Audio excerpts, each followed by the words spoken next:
Morning, Chief. Good morning. Members of the public, if you are just joining us, we have opened the wait room and we'll give it a moment for everyone to join us before we formally start our meeting today. Thank you for your patience.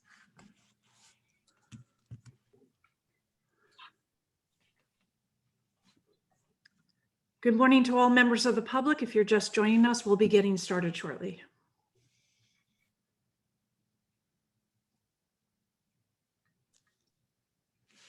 Very well, we begin our meeting now. Today is Tuesday, May 18th, 2021. It is 9:30 a.m. This is a special meeting of the Los Angeles Board of Police Commissioners. Madam Secretary, would you call the roll, please?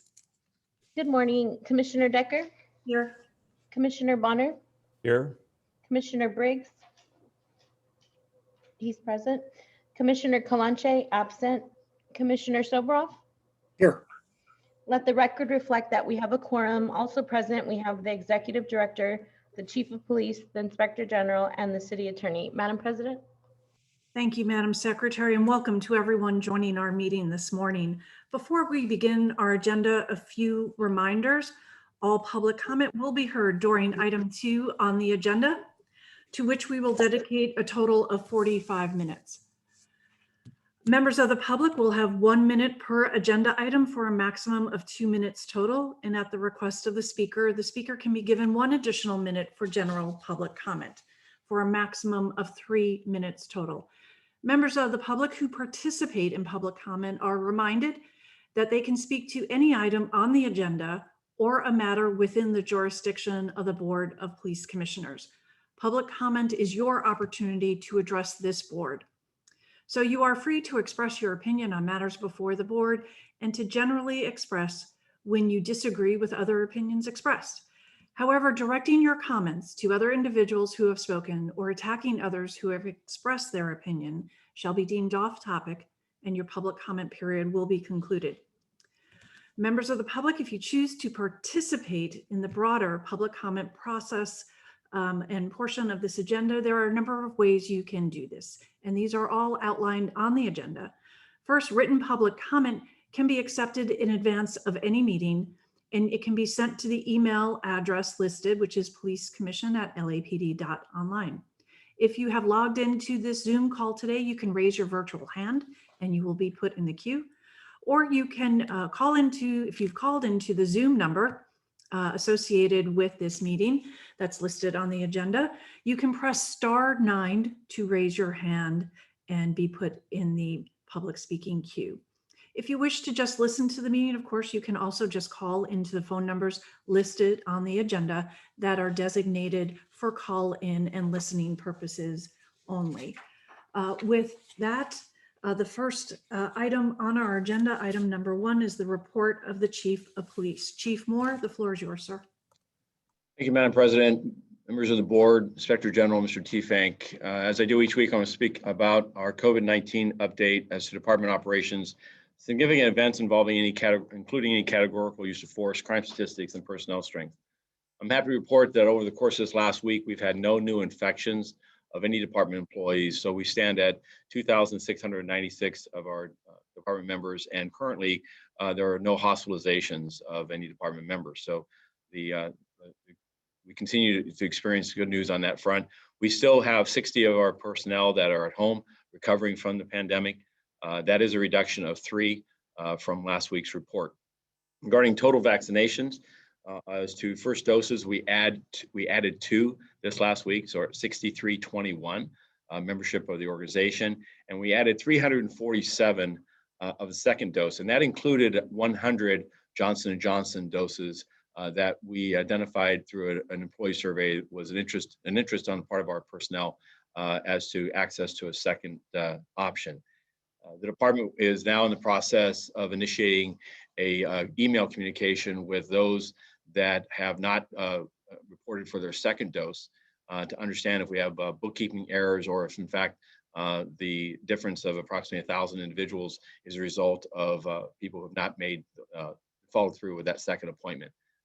As a matter of sidelight, I was reached out for information regarding my second dose, and it was a bookkeeping error that lacked that information. So we'll we'll work aggressively on that to ensure that we can account for all of our members that have taken advantage of the dose as we continue to promote it as a effective means of countering this pandemic.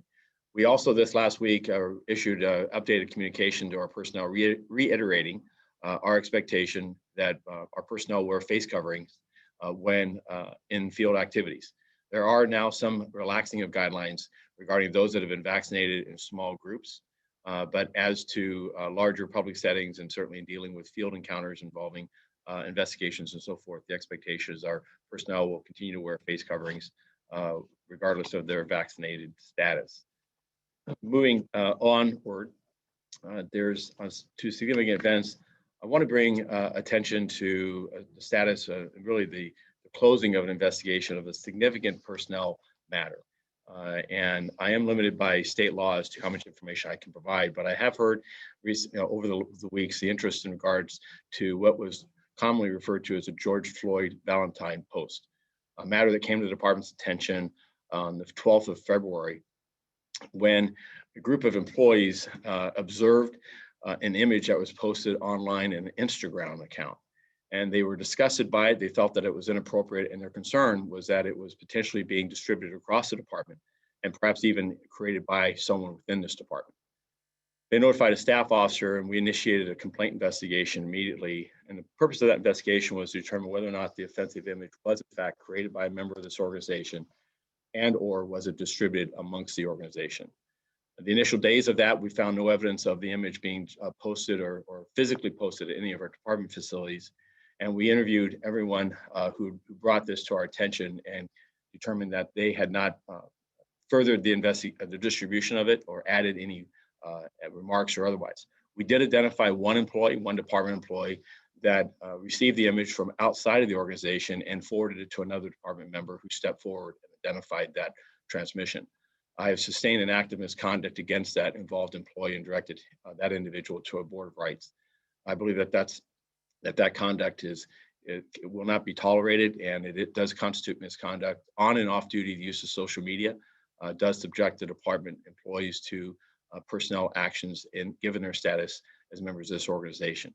By state law, I am prohibited from identifying who that individual is, but I have taken the most aggressive act that's within my authority to do so as chief of police, and that is to continue to reinforce expectations within this organization as well as to assure the public that these types of actions by employees, we recognize how disturbing and how corrosive it is to the public's trust in the professionalism and the character and values of our employees. Two other matters I want to bring attention to is over this past weekend, there were a series of protests that involved community groups representing pro-Palestinian as well as pro-Israeli viewpoints given the current conflict that is occurring in the Middle East. I want to thank the organizers of all groups for their cooperation in stepping forward to provide for the safety of everyone involved. These are very troubling times, and there's a great deal of emotions in these protests and demonstrations. And these events were well attended by large groups, particularly on Saturday, but they were peaceful, and there were no arrests on Saturday and only one arrest on Sunday involving an assault against an officer, a minor assault that I'm happy to say did not result in any significant injury. The department will continue to work closely with all organizations in an effort during this trying time to facilitate peaceful and safe demonstrations and expressions for the various viewpoints involving this turmoil in this time. Additionally, over the course of the weekend, beginning Friday night at about 10 o'clock at night, one of our police air patrols helicopters observed some suspicious activity in the Pacific Palisades area. And their attention was drawn because it appeared a small set of fires was being ignited in the brush home interface in the northern part of Pacific Palisades. That investigation determined that there was an individual there that we believe was intentionally setting a series of arson-related fires in the hillside. Unfortunately, the initial response of police and fire resources to both address the growing fire, but also an effort to apprehend the involved individual did not prove successful that evening. There was a series of information and outreach to community groups regarding the description of the individual into Saturday and into Sunday. And on Sunday, a community member identified an individual suspicious circumstances walking out of a trailhead into the adjoining community there in the Pacific Palisades, and summoned a local security company to the location, and who summoned the police department, LAPD. A field show-up was conducted, and that individual was positively identified as the individual observed earlier on Friday night, attempting to flee from these where fires were just had been recently ignited. And we believe responsible for that. This is a joint investigation led by LA Fire Department as to this arson. And I'm also attended a press conference yesterday to support and provide information relative to our efforts of supporting LA Fire, LA County Fire, CAL FIRE, and then a host of other agencies that are attempting now to bring under control this wildland fire in the hillsides adjoining this urban interface. I'm happy to report and proud of the work of our public safety partners in establishing control lines that were expanded yesterday, and the weather is also cooperating with us. And I think that this is a wake-up call and a reminder that this is fire season in Los Angeles is every day, every month. It no longer is something that is a fall or late fall engagement. What's critical for us is that we look at our brush clearback standards, 200 feet from structures to the brush interface. That is typically required to be completed by June 30th. But again, as these fire seasons have expanded, we're asking all Angelenos to check their brush clearances and to achieve those clearances at the earliest opportunity to safeguard their homes and to help us protect entire neighborhoods. Secondly, all Angelenos, whether it's for a risk of fire or earthquakes, we live in an area that is subject to these type of natural calamities, as well as man-made in instances, should have a go pack, meaning a survival ability of water, food, basic essentials, including essentials for their small animals and pets, that is readily available, that whether they shelter in place or they need to evacuate an area because of the dangers posed, can be accomplished in a what would be a trying circumstance, but one that is better when organized in advance and communicated in advance to a family, as well as to someone outside of this region, so people understand that you're safe and that you've been able to shelter in a location and are secure. These are, as we live in a time today in which we have challenges from different locations, I feel it's appropriate that people may not look at this from a police aspect, but in reality, public safety of people exposed to these type of dangers does tax resources, including police resources, that are best improved when people work in advance in preparation for such calamities. When we move over to our crime picture, we continue to see an overall reduction in Part 1 crimes out of 5.9%. That includes a property crime reduction of 9.3%. That's nearly 3,100 fewer property crimes this year versus last. We are continuing to see a reduction in overall property crime in each category, with the exception of motor vehicle thefts. But I am happy to report that motor vehicle thefts, as an increase of 16% year to date, is at a continuing slower pace. That number was closer to 36% increase earlier this year. So that the rate of change in motor vehicle thefts is slowing, which is an encouragement.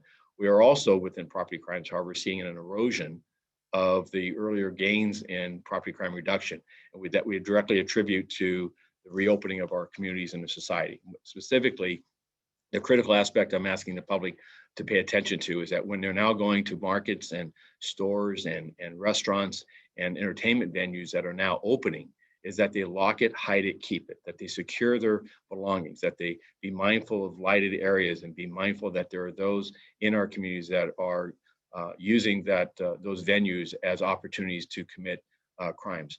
The instances of burglary or theft from vehicle is simply whether the vehicle is locked and secured. And many times we find as much as 50% of break-ins into vehicles are of unlocked vehicles, and pilfering and taking items from within it that are of value. The other now is to violent crime. Our rate of increase is 5.8%, which our continued pressure is on shooting violence.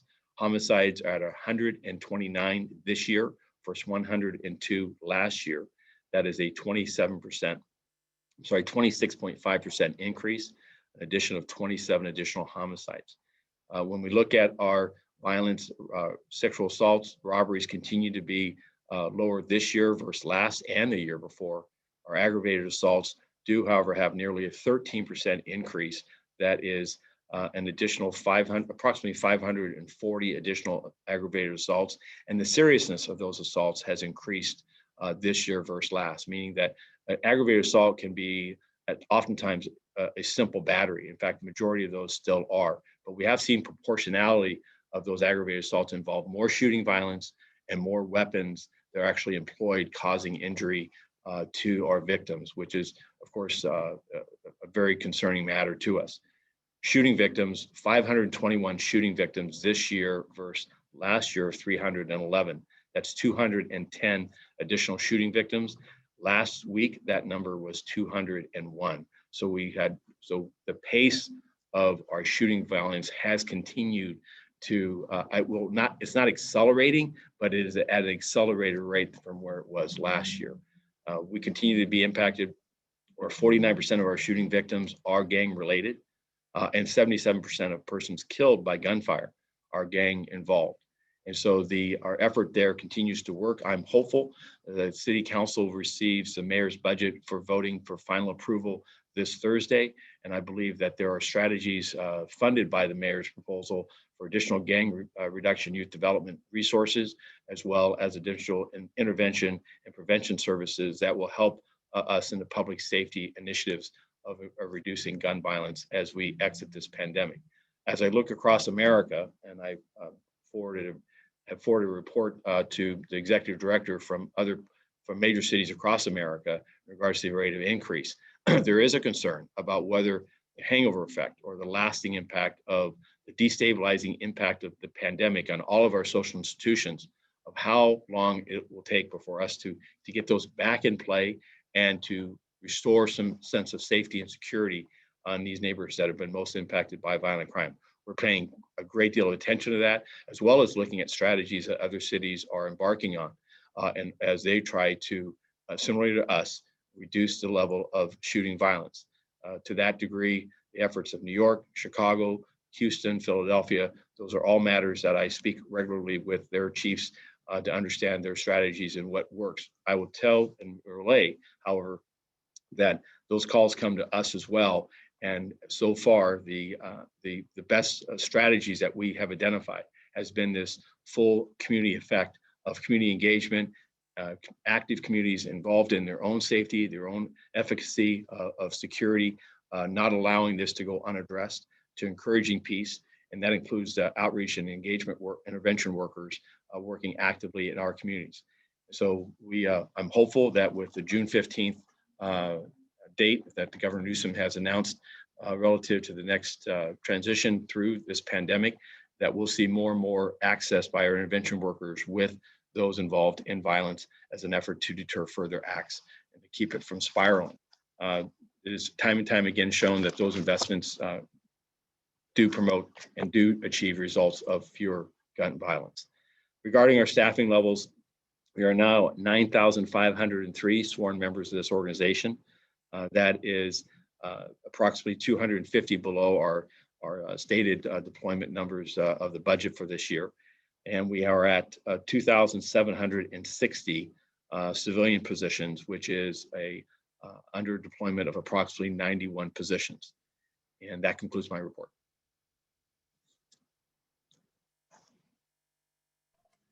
Thank you, Chief.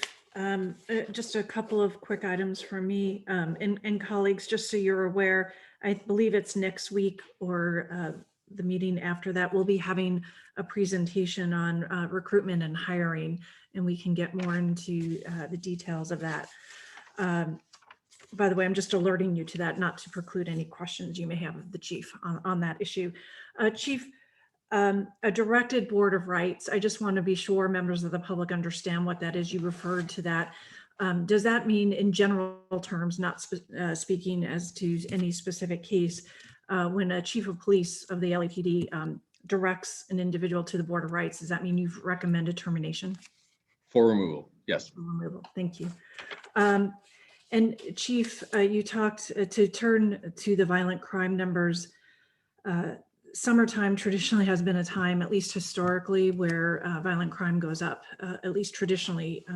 With a pandemic, all traditional analysis of data sometimes goes out the window. But in terms of preparing for the summer, getting ready for it, you talked about the budget coming through and a lot of strategies, but that will take some time to develop.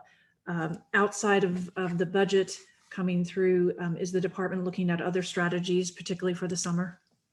Well, they're largely the continuation of these strategies now. Much like the fire season, we have not seen a let up in regards to the level of violence over this last 9 to 10 months. So the traditional, if you will, surge during the summer, really through the fall into the winter continued at a pace. It's lightened up somewhat. So it's not we haven't really had the calm before the storm. We've been in the midst of the storm.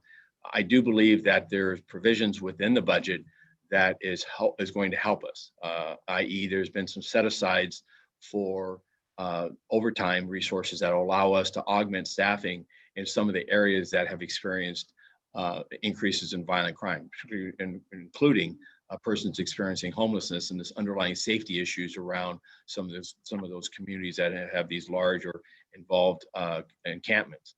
So additionally, restarting hiring so that we can begin a process of having staffing levels that allow us to have a greater presence in our communities. We know through both professional as well as through research that an added police presence, when properly positioned in our communities, can deter further acts of violence, can deter and instill a sense of safety. Those resources are impacted when we have the reduction in staffing levels that we have seen.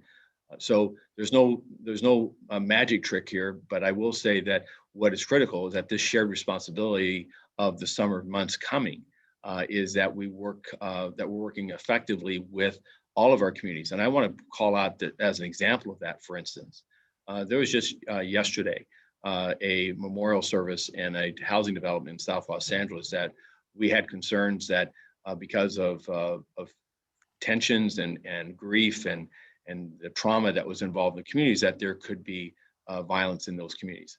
And they're working effectively with Chief Regina Scott and Chief Amata Tangarides, and working effectively with community organizers and including grid interventionists. And with the repasts and the mournings occurred without any acts of violence, without any injury to a community, as it grieved the loss of a significant individual there.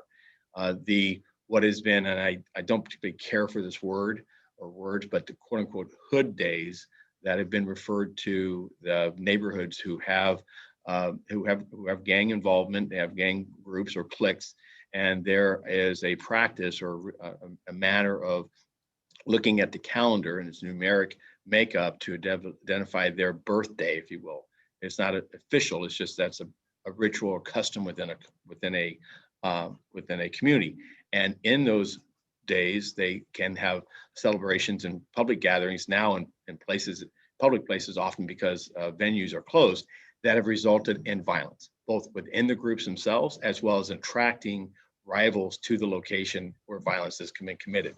I want to thank again now Chief Commander Al Labrada and Chief Regina Scott, who have systematically this year worked with grid interventions and local neighborhoods for individual hood days in order to provide an added presence that was not agitating, but rather facilitating a peaceful, if you will, celebration or expression that facilitated the safe convening of these otherwise unorganized gatherings. I think it's that type of leaning forward and work. You'll never be able to count how many crimes we prevented or how much violence we prevented, except that we know that those presents did result in the absence of violence. Thank you, Chief. Commissioners, questions for the Chief of Police regarding his report? I see Commissioner Bonner, go ahead, sir. Yeah, just one quick one is, what is the fate or future of Summer Night Lights and any of the other initiatives that were previously credited with helping bring some calm during the summer months in particular. Thank you. Great concern. Conversation I've had with Deputy Mayor Jeff Gorell. The current plan is that 32 sites for Summer Night Lights is for each site beginning in mid-June to have 2 events over the course of an 8 to 10 week period. There are current restrictions by Rec and Park officials as to gatherings, organized sports and otherwise at these park facilities. We're working closely with Rec and Parks and with GRID to try to open that aperture that when it's safe, but also to recognize the value of Summer Night Lights activities and hosting families and hosting neighborhoods in a productive and in an uplifting and encouraging way. So I think that I know everyone is committed to that. We also have a number of council offices that are interested in supporting that with added funding, which I applaud. This is a proven strategies in years past that was severely impacted last year with just a pick up and go of food stuff and no entertainment, no type of activities for youth or otherwise. And I think that was had a debilitating effect. So this is a transition year, but I'm hopeful that we lean forward and very aggressively in a safe way to get these public areas open. Dodger Stadium had 15,000 people there last night. It's my interest that we look at in a realistic way how we can get our parks populated in a organized fashion and provide for the safety of everyone, but recognizing the powerful impact that has on a sense of community and the improvement of safety. Thank you. So one, it's going to be somewhat of a limited resumption, if you will, and it's being jointly planned amongst the mayor's office, presumably the department, and Parks and Recs or Recs and Park. Yes. Recs and Park. Yeah, and there's some of the communities are participating in some of the planning as well. Yes, working with particularly on the local offices, council officers that are earmarking some of their office discretionary funds. Those involve community members as well. And then in the community safety partnership sites, those the resident advisory councils, the RACs, are also actively engaged in awareness and in encouraging the programming design for their local parks, such as South Park and Harvard Park. There's parks across each of those developments and sites that are outside the developments. Appreciate that. Thank you. Thank you. Any further questions of the Chief of Police? Seeing no further open microphones, we'll turn to our next item on the agenda, which is item 2, public comment. Madam Secretary, please begin the public comment process and call the first person in queue, please. Okay, our first speaker is Q Jean-Marie, followed by Jason R.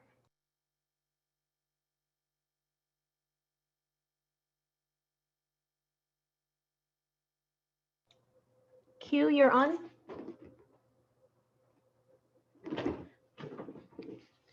Okay, we'll come back to Q. Jason R. Hello? Hi, what items would you like to speak on? All of them. Okay, 3 minutes. All right, Commissioner Decker, going to start with you. During the last meeting, you had to scramble to write a new motion, accept the responsibility for what you called a miscommunication around the item on the agenda in regards to the implementation plan. Next time, follow that up with an apology. It's okay to say sorry. Are you even too proud to utter those words? 61 years old and you can't even apologize. Y'all almost had the LAPD and Dominic Choi pull a fast one on you, but it's the people who made sure you knew what was up.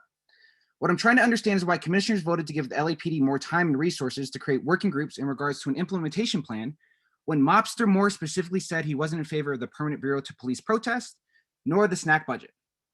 Those items that Moore publicly disagreed with just last week shouldn't get any more time or resources. You should have asked Choi to pull them from consideration. There should be no further discussion on them. You heard from the public and you received 86 emails to that after action email, and each and every single one said no to this implementation plan. You had callers over the course of 4 weeks detail why they do not agree with this implementation plan. So what this commission should have done in that moment is ask Moore what he agreed with and what he didn't agree with, and ask this department that is funded to the tune of $3 billion to confer with their so-called leader to determine what was necessary before greenlighting these working groups. Again, Why did the LAPD put out an implementation plan that More on More didn't fully support? Musty Mike needs to provide a full breakdown to this commission on what he supports and what he doesn't support from that plan, and then you can create these bullshit working groups. Also, on these fucking bullshit working groups, Dominic Choi can easily find money in the LAPD's budget to fund their violence, surveillance, and criminal behavior by firing those officers who couldn't manage to do their jobs last summer. It happens in every other field except yours. Why do the most trained LAPD commanders, captains, and cowards get a pass when y'all are trying to convince the public that more training works? Michael, you coming up on 40 years of LAPD, yet you continue to fail this city. But guess what? You can help us fix one of the biggest problems in LA. You. So resign now. I would also bring up the connections between the LAPD and the Israeli military, but we know each and every member of this commission supports white supremacy, racism, so why wouldn't you support Zionism? Commissioner Decker, we're demanding that you set a timetable for in-person meetings. Why does the police commission get a pass from public meetings? The LA City Council will resume in-person meetings June 15th. If they are doing it, why aren't you? Are you saying you know better than Los Angeles County Department of Public Health? Again, I want to point out that this commission has never requested a report on how many LAPD officers were disciplined for not wearing masks, nor how many reports have been filed against the LAPD against officers for not wearing masks. So we can see through your fake concern in regards to the safety of our citizens. You are so full of shit, we should call you Double Decker. Fuck you. Next Okay. speaker, please. We'll go back to Q Jean-Marie, followed by caller ending in 7742.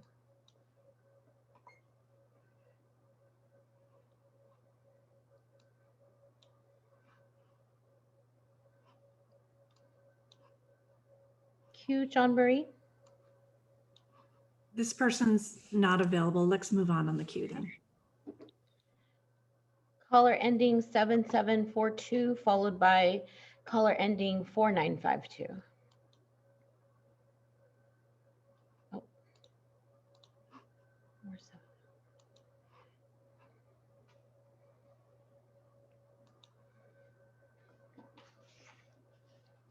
Caller 7742. Yes, good morning. I think I'm on now. Hi, yes. What items would you like to speak on? Chief's report, general comments, and item 3, I believe it is. Okay, 3 minutes. Okay, regarding the chief's report, gang-related shootings and homicides are continuing and increasing. Please allocate what is needed by LAPD to combat this. Keep politics out of law enforcement and allow those who know best in law enforcement to do their jobs. Innocent people are being affected. Please ramp up the gang units again. Restore the gang units and sex trafficking units. Also, general lawlessness is rearing its ugly head in the traffic statistics. More traffic and patrol units are needed everywhere to curb DUIs and lethal speedings on our street, often led by thugs and gang members. General comments: continue to fund our police. Our police have been subjected to terroristic tactics. God bless our police for keeping us safe and their bravery, especially during these COVID times and civil unrest by violent anarchists. Citizens need to take responsibility for their behaviors that lead to contact with the police. Don't do crimes, you won't have contact with the police. Best way to keep yourself safe. Criminals, thugs, street culture can stop engaging in violent criminal behaviors, which will reduce arrests, which criminals seem to think doesn't apply to them.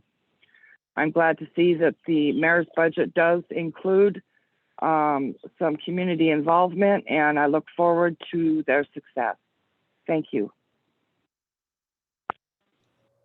Okay, thank you. Next, we have caller ending 4952, followed by Steve Rogers.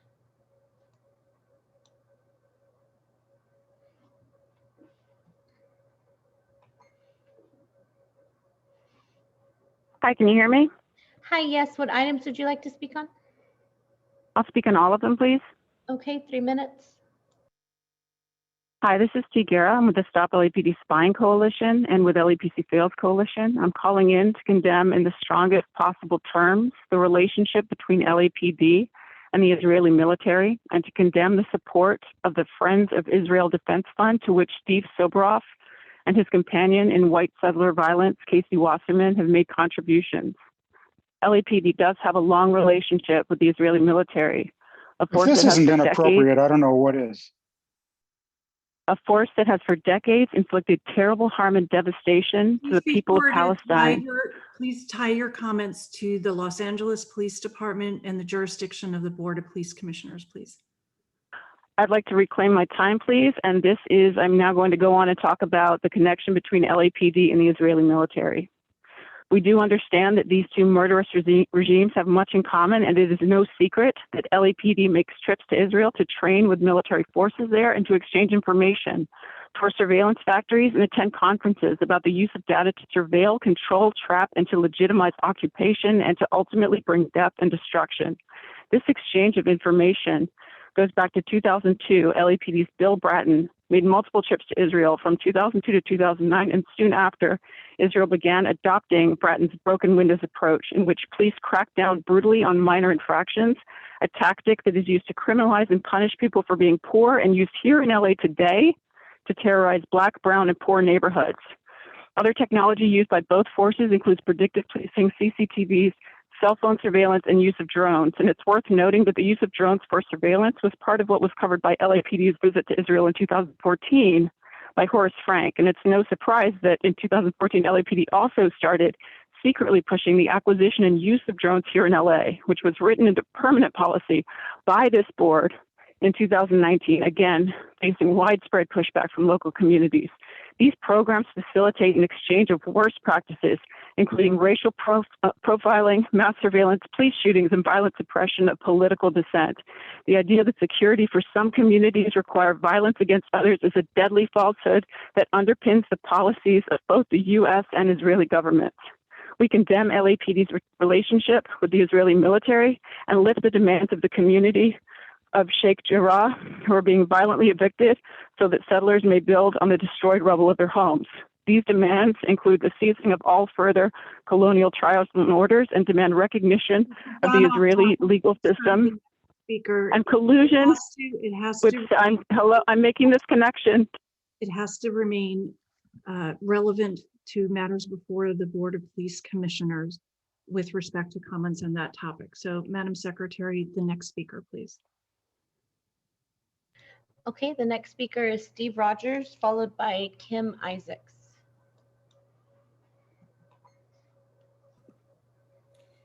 Good morning, all. I'd like to speak on items 1, 2, and 3. Okay, 3 minutes. May 15th was National Police Memorial Day. That was Saturday.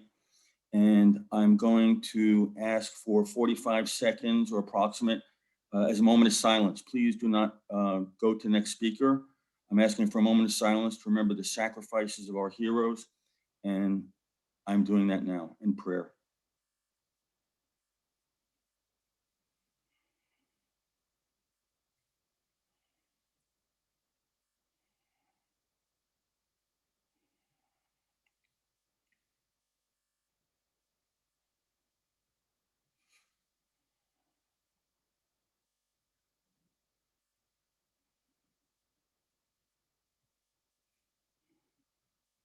Thank you. I recommend that everyone go to the LAPD website page, take a look at the bottom right. There is a category called Heroes. You can look at all the heroes of the LAPD of the past who have sacrificed their lives in the line of duty. Read the stories, see the faces, remember them. They had families, they come from all different backgrounds, and it's important to see that and to remember them. Now, 2 weeks ago, we had a presentation which was very good about Hollywood CPAB. And I was very encouraged that they seem to be putting community policing into action. What I did after that is I went to the webpage again, the LAPD webpage, and looked up the CPAB minutes to see what was going on. It's outdated. It doesn't exist. It refers you to a list of divisions with CRO or sergeants, community relations officers, sergeants, I believe. and I made a phone call. It hasn't been returned. I think that's a bad sign.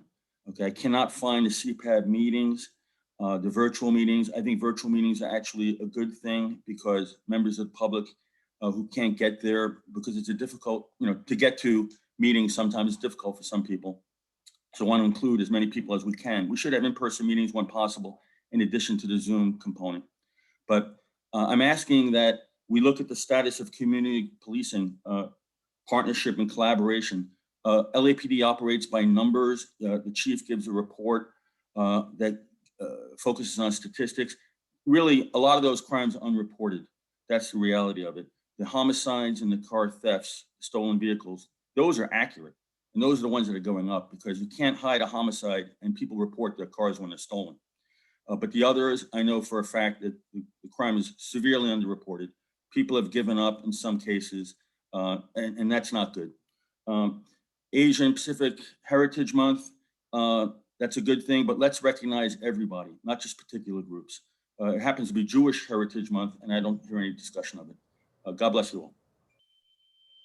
Okay, thank you. Next, we have Kim Isaacs, followed by Hamid Khan. Hi, can you hear me? Hi, yes. What items would you like to speak on? I would like to speak on chief support and public comment. Okay, 2 minutes. The chief report, we've said this over and over again, the chief needs to be fired or resign immediately.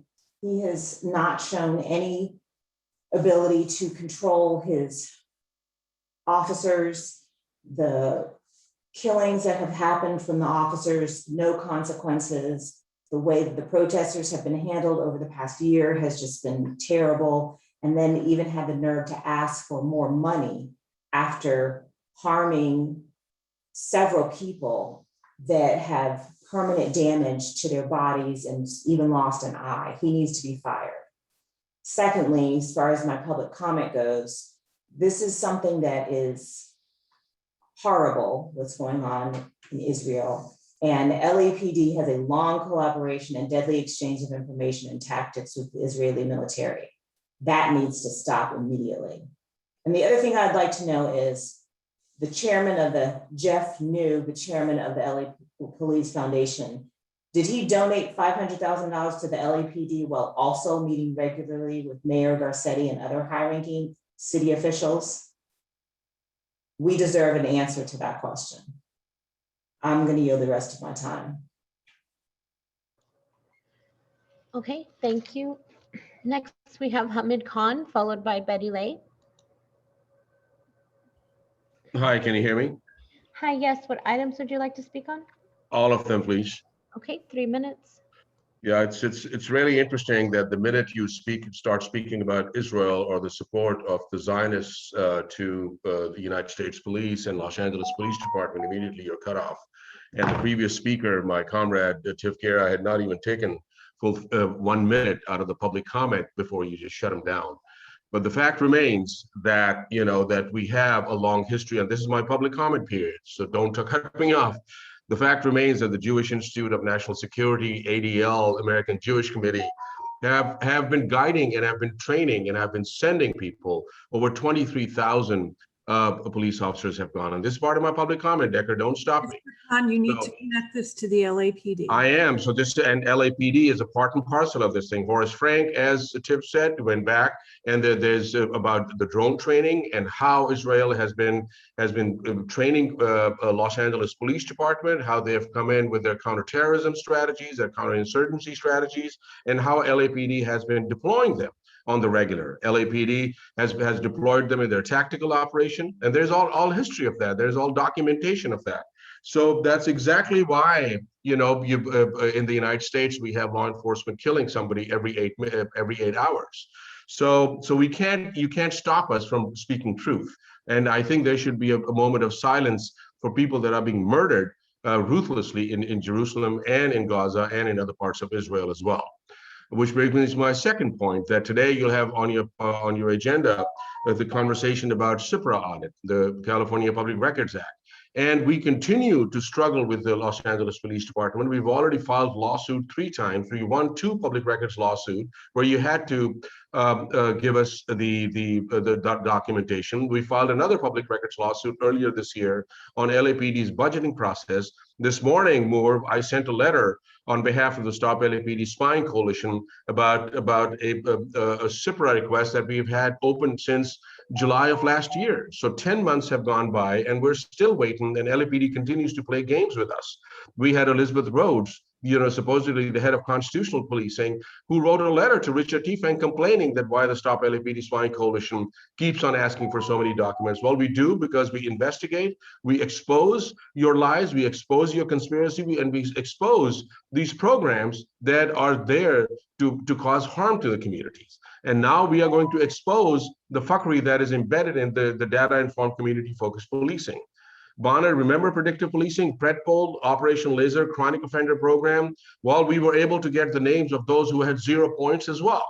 And that's exactly where data-informed community-focused policing is going. And they want to hide that, and they want to stop this from being exposed to the public. So release those documents and stop this murderous partnership with the Israeli Defense Forces.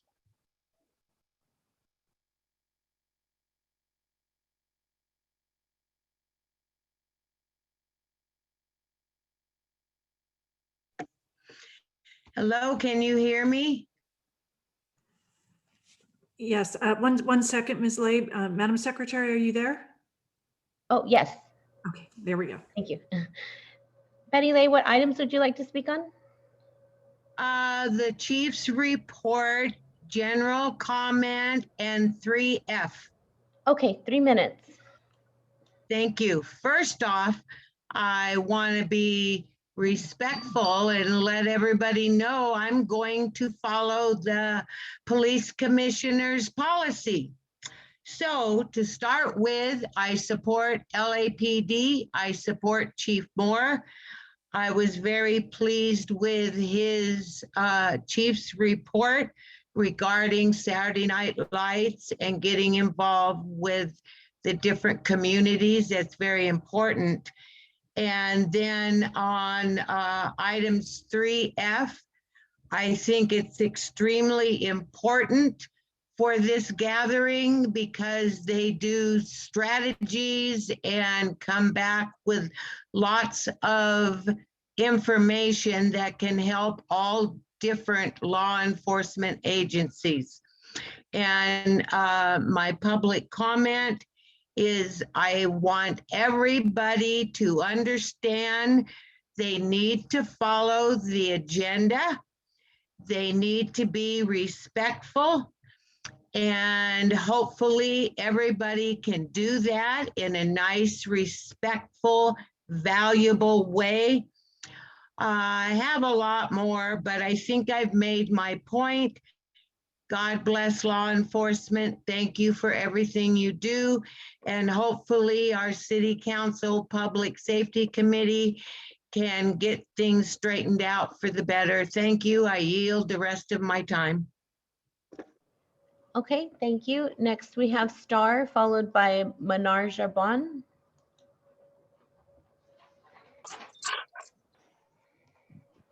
Hello. Hi, what items would you like to speak on? Hi, I would like to speak on the chief's report, please, and public comment. Okay, 2 minutes.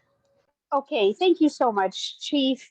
First of all, I want to thank you for coming on every week and giving us the platform to speak on what's on our mind. And thank you for your support of law enforcement, and thank you for all you do. We appreciate you, and you have a lot of support out there. And I'm sorry that you have to sit in these meetings week after week and take the personal and professional insults. Just know you have more support than you do don't have support. We know it's like a David and Goliath for you out there. And thank you for everything you do. And no, you should not be fired. You should continue on and soldier on as you're doing. And thank you for doing that. Another thing I want to mention, how in the world is Israel, what's going on in Israel now related to LAPD?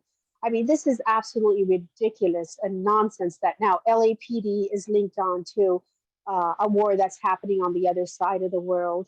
I mean, when does this end? When is LAPD not blamed for anything, not just in the city, not just in our community, but now in a foreign country? So, you know, it just baffles me how that's even brought into this situation here. So we thank LAPD, we support LAPD, and it's a shame that last week was Police Week. Our mayor didn't bring it up, our governor didn't bring it up, none of our council members brought it up. But to every law enforcement out there, again, we support you, and we appreciate the officers that died in the line of duty, that risked their lives and paid a high price for it. So we do give them a moment of silence. And like I said, it's unfortunate that wasn't brought up or recognized. Thank you for your time. Okay, thank you. Next, we have Manar Jarban, followed by Michelle Wetland.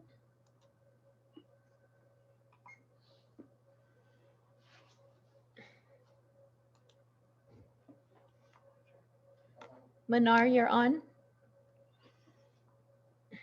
Okay, we'll come back to Manar. Michelle Wetland. Hi, I'd like to speak on all comments, please. Okay, 3 minutes. So the term enabler, it generally describes someone whose behavior allows a loved one to continue self-destructive patterns of behavior. However, many people who enable others, you know, sometimes they don't do so intentionally. It makes me wonder about the last caller. They think that they are helping, but when I look at this body, I look at a commission who is supposed to be the oversight head of public safety, but is instead acting as a team of enablers who sit idly by supporting a militarized, weaponized team of approximately 10,000 violence workers. Not one of you asked about the 100% increase of LAPD in murdering people that was on that report. Not one of you asked about the 180% increase in LAPD shooting people. Not one person on this commission asked Michael Moore about those statistics. Today, I listened as you silenced a caller explaining destructive ties with an occupying government. Recommendations for sound oversight would begin with firing Chief Morse, whose list of lies and crimes are well documented, from using white supremacist outlets to recruit LAPD applicants, covering the identity of officers who signed on to the Capitol siege, the horrific George Floyd Valentine, the thousands of peaceful protesters who were beaten by corrupt officers who were not reprimanded, but instead jailed, the peaceful protesters were jailed. Additionally, Michael Moore dismissed almost 5,000 racially biased complaints filed by the public, finding that none were valid, not one. And last week you reviewed in closed session 15 lawsuits against the LAPD. Now today we watch you silence testimony of LAPD deploying and training with the occupying force of the Israeli military. This body enables lawlessness by not firing the chief who allows this to continue within its ranks. It is stopping people at 5 times, it's stopping Black people at 5 times their population share and searching them at 3 times the rate of everyone else. And now today, the statistics totally dismissed of officer-involved shootings up 180% and officers murdering people at 100% increase. I do not understand why this body resists step 1 of firing Chief Moore. The next thing is, beyond firing Chief Moore, LAPD needs less officers, not more. This body needs less dollars, not more. This is a failed system of community safety. We need to divest in LAPD and invest in the communities that are traumatized and terrorized by the occupying partner of. Okay, thank you. We'll go back to Manar Jarban, followed by Rudy Melendez.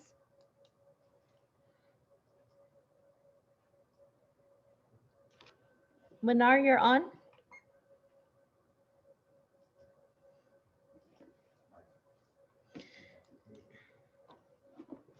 Manar? Okay, Okay, it sounds like, Madam Secretary, that somebody's speaking, but the volume is very low. Manar, if you can turn your volume up, perhaps we'll be able to hear you.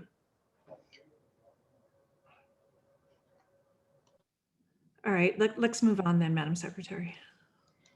okay, we'll go to Rudy Melendez, followed by Adam.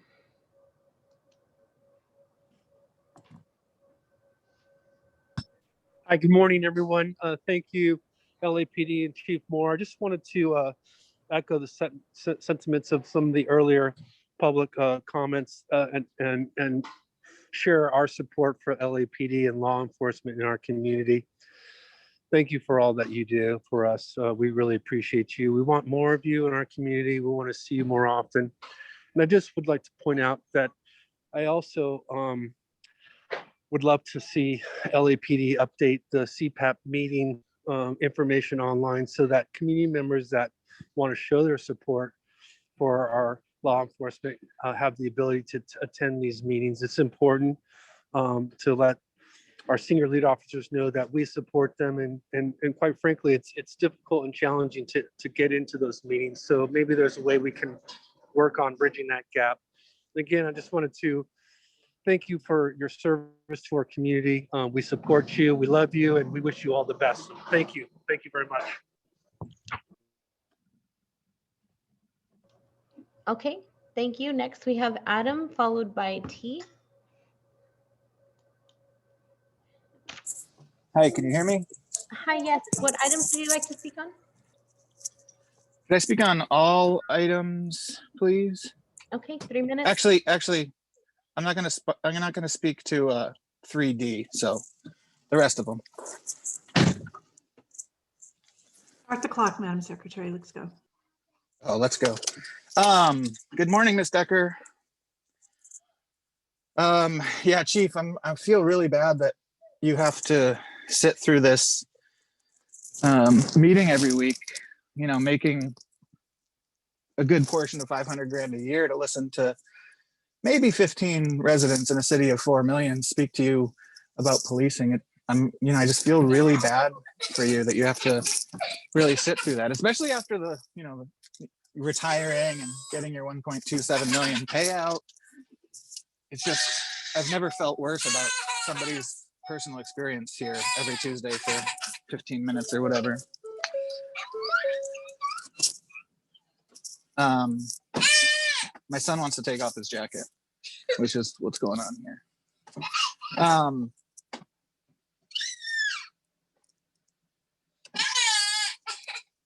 But yeah, I also, there's no place for people to call in here and talk about a very relevant part of the LAPD's existence for the last couple of decades, which is the deadly exchange that y'all have had with the state of Israel. So yeah, it's really shameful that people call in and talk about that when it's relevant.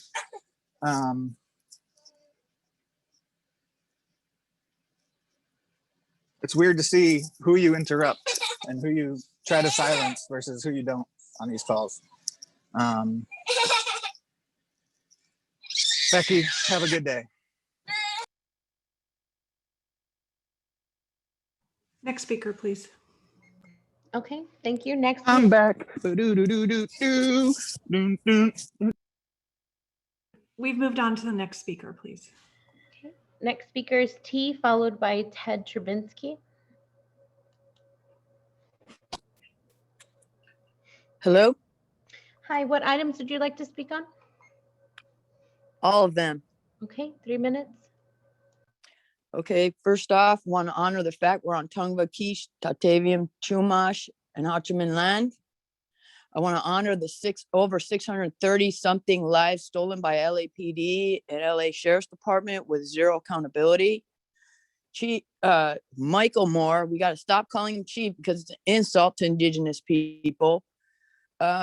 You talk about a lot of crime when it comes to the community, but you fail to talk about the crimes committed by LAPD with zero accountability. We have numerous of our community members have been murdered, yet you still fail to release the names of the officers.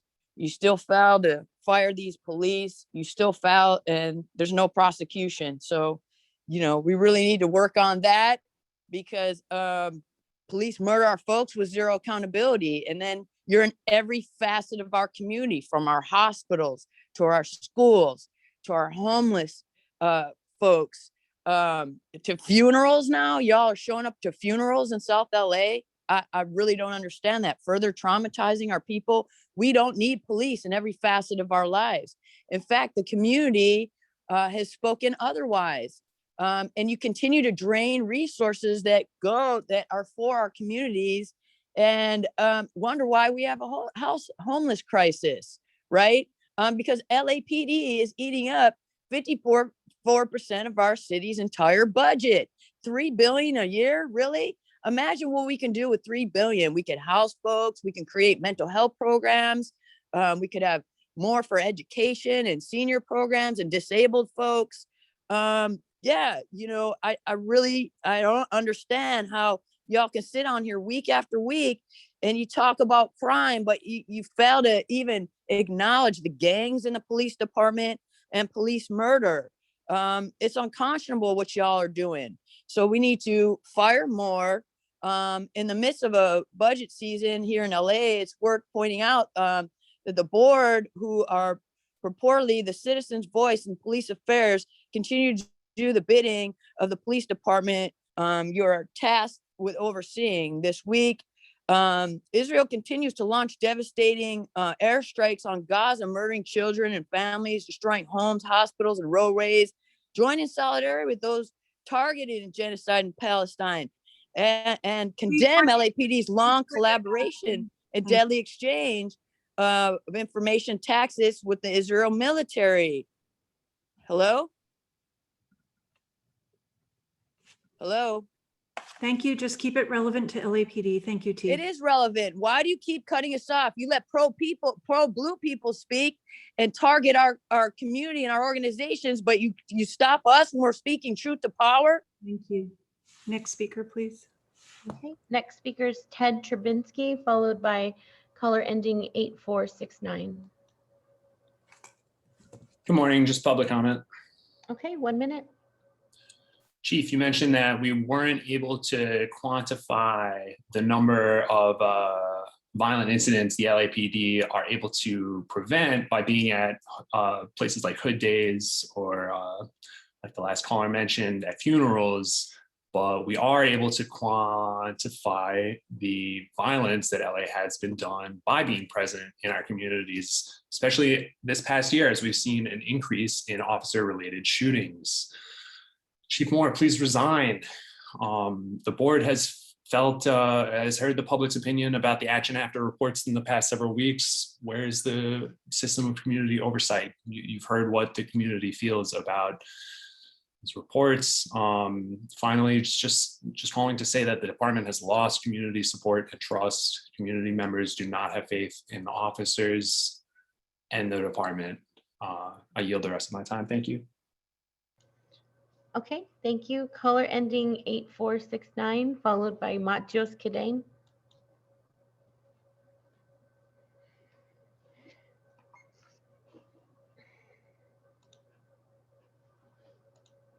Caller 8469. Yes, can you hear me? Hi, yes. What items would you Hello? like to speak on? All of them? Okay, 3 minutes. Okay, first of all, I would like to echo folks' sentiments that Chief Moore needs to be fired.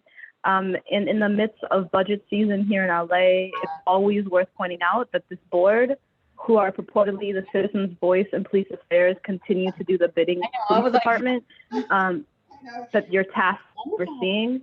This week, as Israeli continues to launch devastating airstrikes on Gaza, murdering children and families and destroying homes, hospitals, and roadways, I join in solidarity with those targeted for genocide. Hello? Any comments related to international events only related to LAPD, please? It's directly related. When our tax dollars are being used to kill and target our people, it's very related. So additionally, did Jeff New, the chairman of the LA Police Foundation, donate $500,000 to LAPD while also meeting regularly with Mayor Garcetti and other high-ranking city officials? That's something that needs to be addressed. And this item about the report on seizures by LAPD, this report states that there were 42 arrests in the first quarter of 2021 relating to narcotics. An unimaginable 97% of the so-called narcotics seized resulting in these arrests was marijuana, 97%. So I reject LAPD's attendance at the major City Chiefs Association conference, which operates as an information sharing session between police chiefs and federal officials that endorses the intelligence-led policing model that justifies mass surveillance, racial profiling, police militarization, and violent suppression of dissent, all in the name of national security. Defund the police. I yield my time. Okay, thank you. Next, we have Machios Kadain, followed by Mohammed Tajar. Hi, good morning. Hi, what items would you like to speak on? All of them, please. Okay, 3 minutes. On the chief's report, Chief Moore, 3 reports have shown that you're incapable of doing your job, and Chief Moore's lack of leadership in the city is evident when we see how frenzied his police force is, how murderous they are, how they're shooting people willy-nilly. So please fire Chief Moore, or Chief Moore, do us all a favor and resign.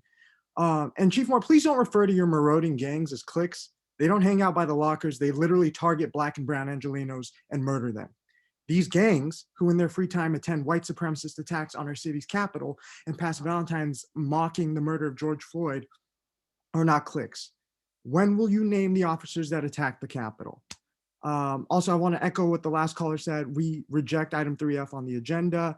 LAPD attendance on the LAPD's attendance at the Major Cities Chiefs Association conference is unacceptable, if only on the basis that Chief Moore isn't a real chief, but also because the examples the prior caller cited, it justifies mass surveillance, racial profiling, police militarization, and violent suppression. And I want to be clear about the following comments. They're in relation to how this police commission policed the public comment of a concerned citizen discussing how this city's police department helps fund a state that is murdering children and partaking in an ethnic cleansing. Steve Soberoff, shame on you for cutting off a citizen voicing their concerns. You had a literal outburst. Are you okay? If you lack the level of self-restraint shown by a child in a classroom, you have no business sitting on this board. And President Decker, you need to reassess what comments you cut short and what comments you allow, because this veil of impartiality you wear it's not convincing. And I don't know what this blanket statement, you can't talk about international issues, was, because if the LAPD is funding these international issues, it is in fact in your purview. Lastly, please stop limiting public comment to 45 minutes and resume in-person police commission hearings. I'm going to make time for another call. I yield the rest of my time. Okay, thank you. Next, we have Mohammed Tajzar, followed by caller ending 7494. And Madam Secretary, I believe 7494 will be our last speaker. Thank you. Okay. Hello, good morning. I'd like to comment on number 2 and 3C. Okay, 2 minutes. Thank you so much. My name is Mohammed Tajzar, and I'm with the ACLU of Southern California. I'd like to discuss the CPRA audit. I have a lot to get through, so I'd ask for your quick indulgence. In short, we're deeply disappointed with the audit and actually urge this commission to reject it with instructions to comply with the terms of the city settlement. The audit itself is fundamentally self-serving and its methodology is flawed. LAPD has over 8,000 public records requests logged into the Next Request system, but the audit only examines 53 of them, all drawn from a single month, a sample that's neither representative nor random. The audit also disregarded requests marked as fulfilled when assessing the adequacy of its search for records. As a result, the audit only examined 6 out of 8,000 requests to assess advocacy. That's a problem. And the audit also ignores relevant law to reach dubious conclusions that the LAPD timely responded 100% of the time to these requests. It claims that there were unusual circumstances justifying the extension of time in nearly half of them, but by definition, it's not unusual to apply circumstances to every other request. The audit also completely ignores various other settlement provisions that was required to examine. It fails to examine whether LAPD is enforcing the CPRA policy as required by the settlement. It doesn't examine whether the open records portal actually provides the functions the settlement requires. It ignores the settlement provision that addresses waiving discretionary CPRA exemptions. It fails to identify with particularity specific record holding divisions of LAPD when reporting response times. It doesn't address in any meaningful way whether LAPD has instituted and maintained any process for proactive disclosure of LAPD records. It also doesn't take it. There are a whole host of other problems. I think finally, and perhaps most importantly, we at the ACLU categorically reject the suggestion that LAPD has failed to meet its legal obligations under the CPRA due to budget cuts. That statement is a cynical ploy to blame the department's own institutional failures and violations of law on advocates rightfully advocating for funds to be shifted away from the department. Okay, thank you. A caller ending 7494.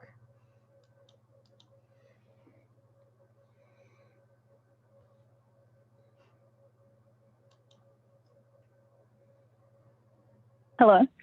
Hi, what items would you like to speak on? All of them, please. Okay, 3 minutes. All right, my name is Tyler. I'm a member of Black Lives Matter Los Angeles, and I'm going to join the chorus of people that are calling for Chief Moore to resign or this commission to do their job and fire him. He's obviously not capable of leading this department effectively. It's been 3 reports. I don't know how much more you need to just determine that this is a failed leadership and LAPD is a failed department and something needs to change. So fire Chief Moore or just do us all a favor and resign. That would be the easiest. Anyway, another point that I would like to make is that I condemn LAPD's long collaboration and deadly exchange of information and tactics with the Israeli military. It is directly related to what this commission is supposed to be overseeing as the overseers of the LAPD. So this is directly related, and shame on you all for trying to cut those public comments short, because this is related to what this department handles and what this commission is supposed to be overseeing. They are destroying homes, hospitals, and roadways and murdering children, and LAPD is enabling this and is funding this. And shame on you. This is ridiculous. And I just want to end on the note that this commission doesn't serve the people. It is very clear that you're just serving the establishment, and shame on you all. You should probably all resign because you aren't serving the city. You're just serving yourselves and your pockets. And this is shame on you all. This is ridiculous. You are ridiculous, and Black lives will always matter. They matter. And defund the police, because we need to fund our communities. And that is what public safety means. That is reimagining public safety without police. So defund the police, Black Lives Matter. I yield the rest of my time.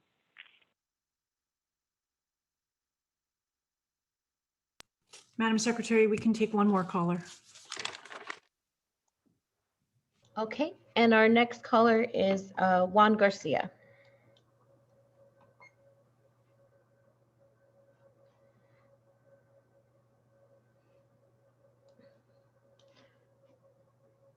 Juan Garcia, you're on.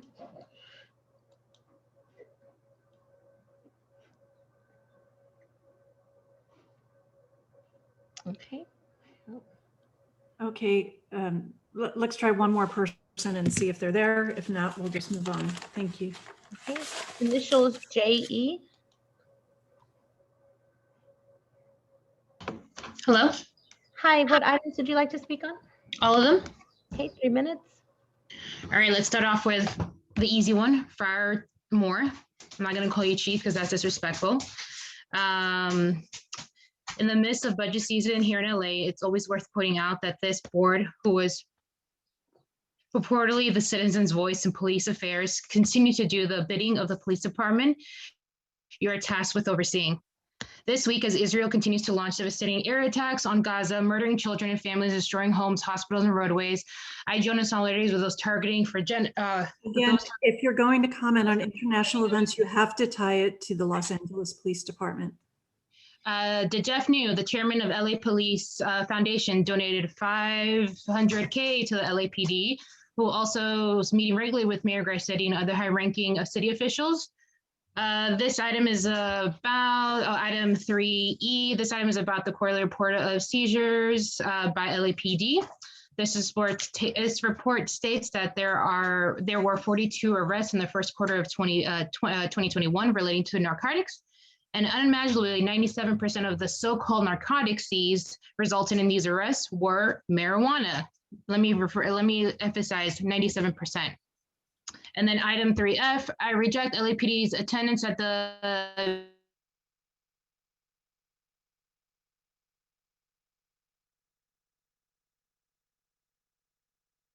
Chiefs Association intelligence-led policing model that justifies mass surveillance, racial profiling, police militarization, and violent suppression of dissent, all in the name of national security. And real quick, Lil Stevie Soboroff, keep your mouth shut while people are giving public comment. You aren't the president of this commission anymore. Look at your crusty ass hands. You hate Black people. That has gone dramatically off topic. Thank you. That concludes public comment for today.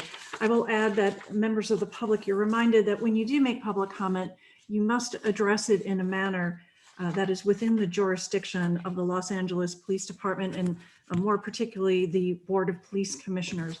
When it is not addressed in that way, it will be deemed off topic. But I do thank everyone for calling in today and for sharing their particular views. That concludes public comment. We'll move on to the regular agenda.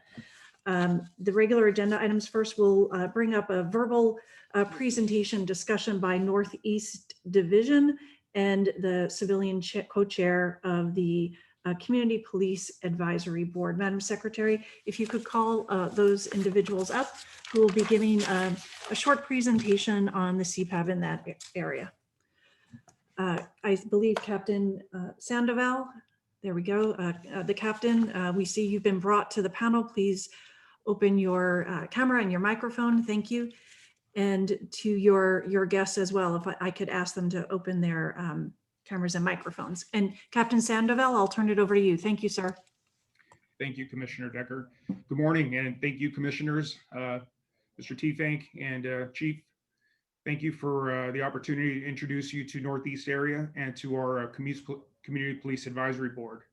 Before I start off, I just want to say thank you to Commissioner Briggs and Commissioner Kalanche for your recent ride-alongs here at Northeast area, attending our roll calls, speaking to our officers, and going out there and seeing what our officers are doing. That means a lot to the officers, and I really appreciate that. So thank you. With that said, my name is Arturo Sandoval. I'm the area captain of Northeast area, and my CPAB co-chair and partner is Moira Gomez. Hi, Moira. Thanks for joining us. Good morning. If we can go to slide 2, please.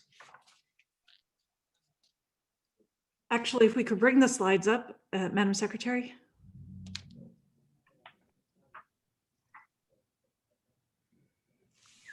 There we go. The slides are up. Okay, if we can advance to slide 2, please. Okay, Northeast area, home of the world champion Los Angeles Dodgers. We cover 30 of the 65 square miles that are made up of the 5 divisions of Operations Central Bureau. We have a population of approximately 230,000 Angelinos. And as noted in the map, we have 8 basic cars. We have 4 on the west side of the division, which is the west side of the LA River, and 4 on the east side of the division, east side of the river.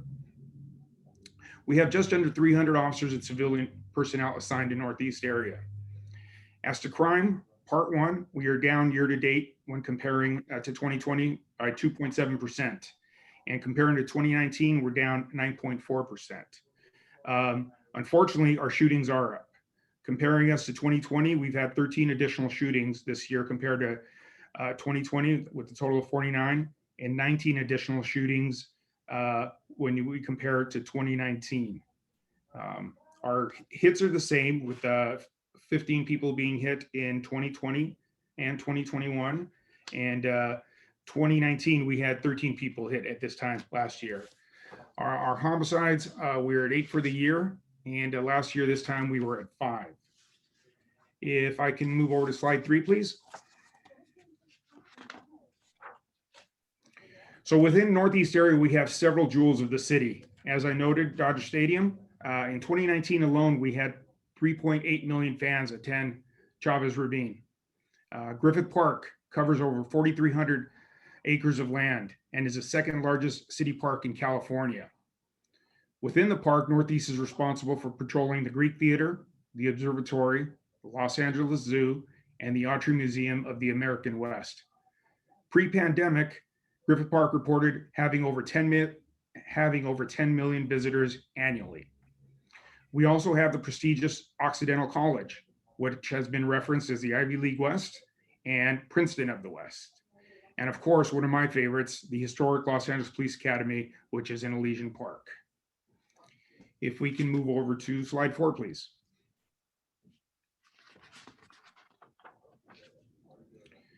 Within Northeast, we have 13 distinct and diverse communities we serve, which include Los Feliz, Franklin Hills, East Hollywood, Silver Lake, Echo Park, Solano Canyon, Elysian Valley, Atwater, Cypress Park, Glassell Park, Mount Washington, Highland Park, and Eel Rock. Next slide, please. We also have 4 cities we share a border with. We share jurisdiction or border jurisdiction with the cities of Burbank, Glendale, Pasadena, and South Pasadena. And there's 5 divisions that we also share borders with. Operation Valley Bureau's Division, North Hollywood, Operation West Bureau's Division, Hollywood, and our 3 partners at Central Bureau, Rampart, Central, and Hollenbeck. Next slide, please. Northeast area covers 4 council districts. We have Council District 1, Gil Cedillo, Council District 4 with Nithya Raman, Council District 13 with Mitch O'Farrell, and Council District 14 with Kevin De Leon. And with that, I'd ask that we go to the next slide, and I will introduce my partner in CPAB, Moira Gomez. Hi, good morning, ladies and gentlemen. Thank you, Captain Sandoval. So what you're looking at is our CPAB flyer with a description in the main body of the flyer telling what we do. And our mission statement for CPAB is to create a 2-way street of trust between the community and the officers, and to work together on solutions to improve the quality of life for all members of the community. Slide, please. Next slide. Thank you. And this is the reverse side of the flyer. It has our meeting schedule. And since 2020, when the pandemic hit, we've been meeting online. As you can see, we have an email up there for people when they want to join us, they can email the station. And our goal is to increase our membership, to have every community represented by at least 1 member of each community within Northeast Division, and to increase the neighborhood watch in our communities. Our challenges have been the pandemic, and also people are scared to engage with CPAB due to gangs in the area and possibly fear of retaliation. People are just not interested, and then we have the people who do not like the police. And there are language barriers due to the diversity of within Northeast. We do run into that. I myself as a CPAB member have. Our neighborhood council support can be challenging in some communities, and keeping people's attention to be active can be challenging too. Next slide, please. Okay, this is our Coffee with a Cop in 2019 at Silver Lake Recreation Center. And we were just alongside the jogging trail and rec center, so we had a lot of community members come in and meet with us. It was considered a very good day for us. Next slide, please. This is our barbecue with a cop at Chevy Chase Park in Atwater Village. And we had all 14 of our CPAB members out there acting and helping out within the community. We had resources from other city agencies, as you can see, all the tents. And we had the officers barbecuing.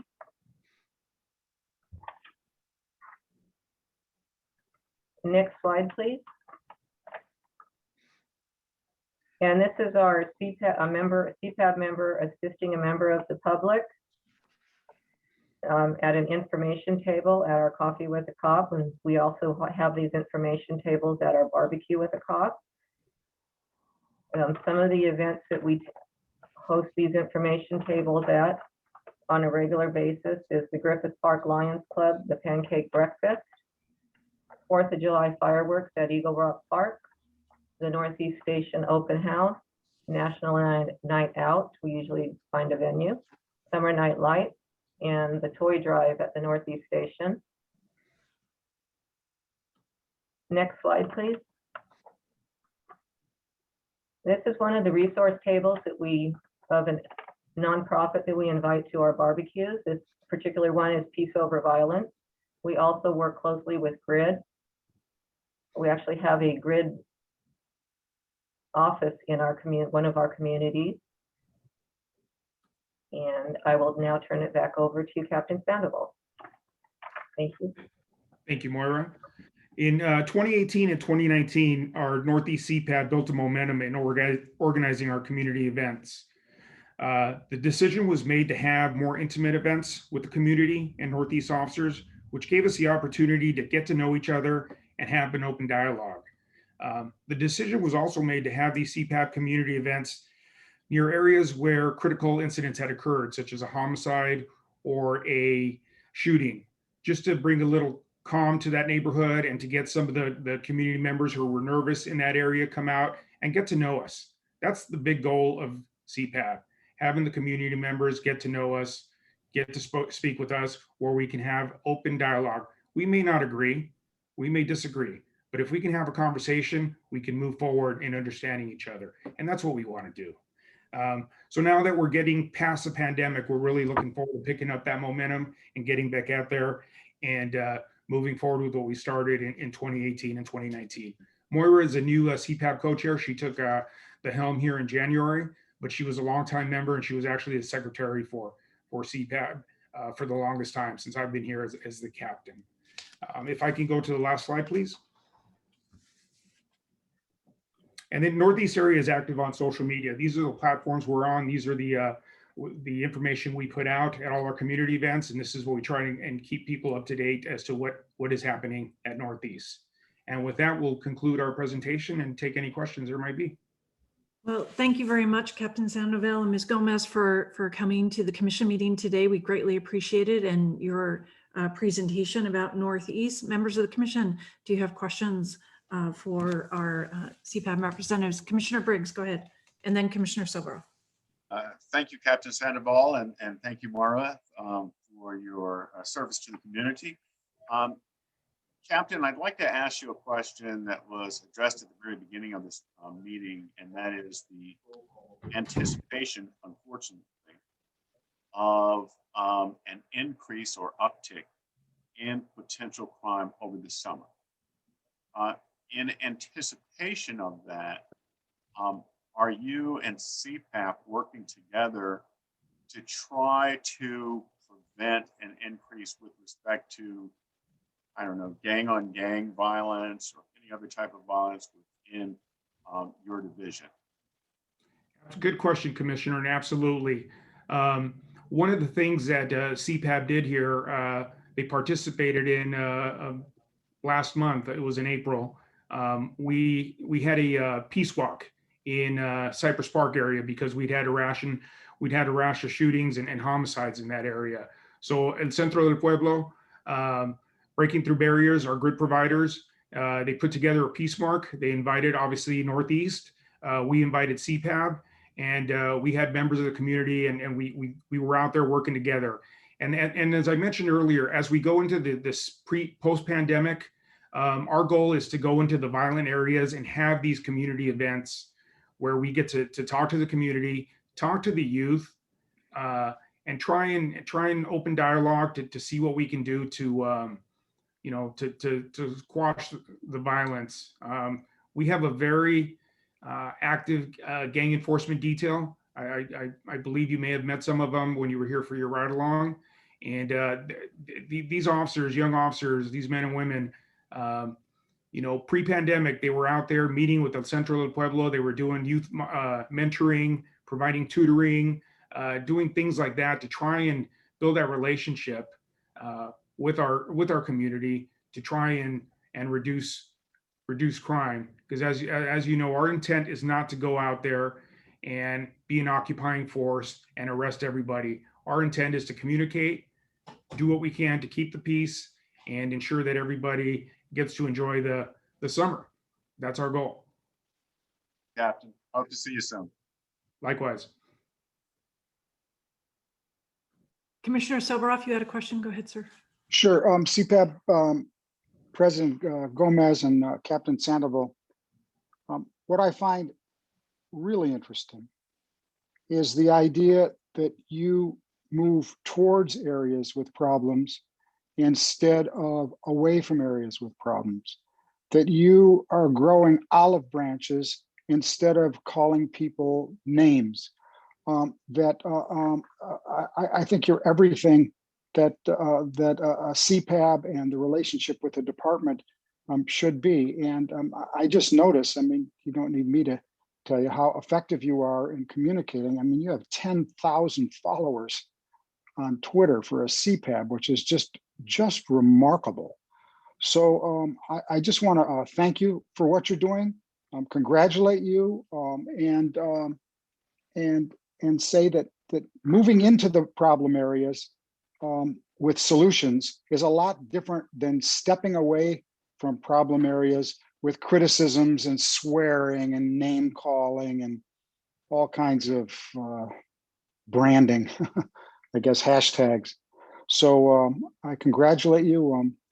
I think that you're that you are what the future is in CPABs, and I encourage you to keep doing that, and at the same time increase the diversity and search for diversity in your CPAB members, because you've got something good going there, and keep growing those olive branches out there. Thank you for what you're doing. Thank you, Commissioner. Thank you. Thank you, Commissioner Soboroff. Commissioner Bonner, go ahead, sir.